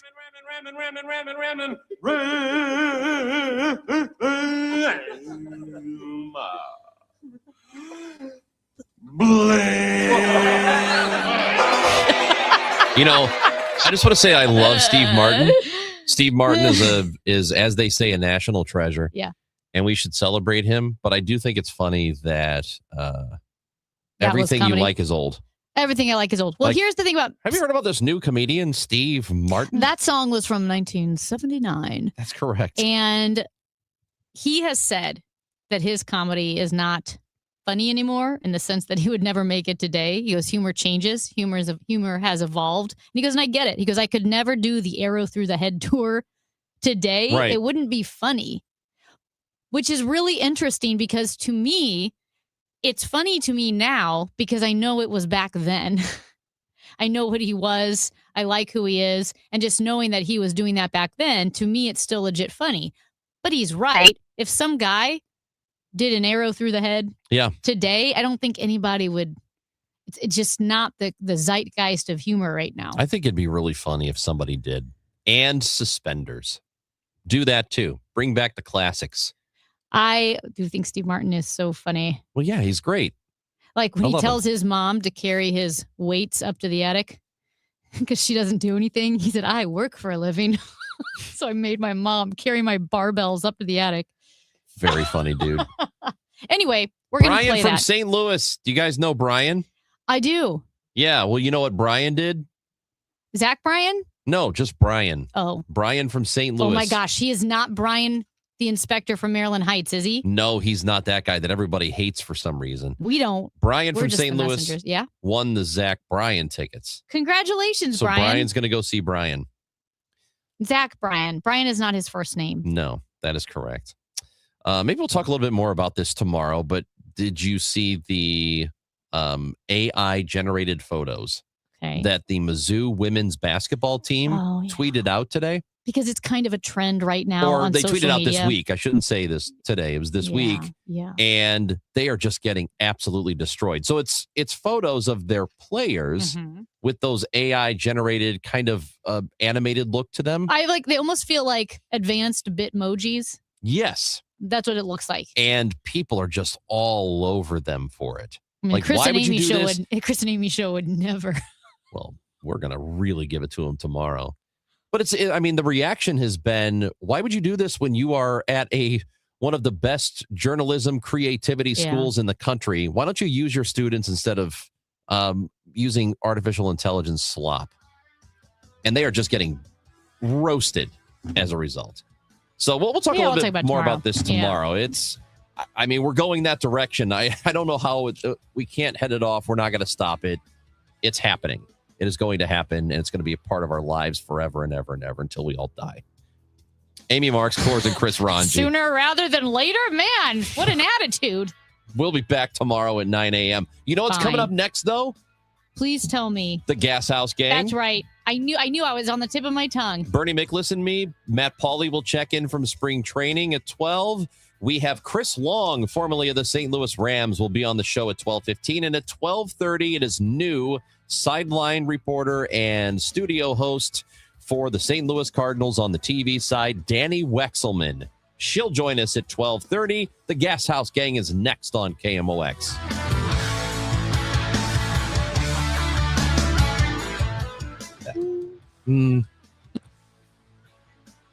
You do love attention, though. Not like that. Not like that. Time now for today's Spotlight on Money, sponsored by Lenseek. Retailers love Valentine's Day. The National Retail Federation predicts we will spend $29 billion on Valentine's Day. Bob Phibbs is the CEO of the Retail Doctor. He says the upper income bracket is leading the way. Higher households are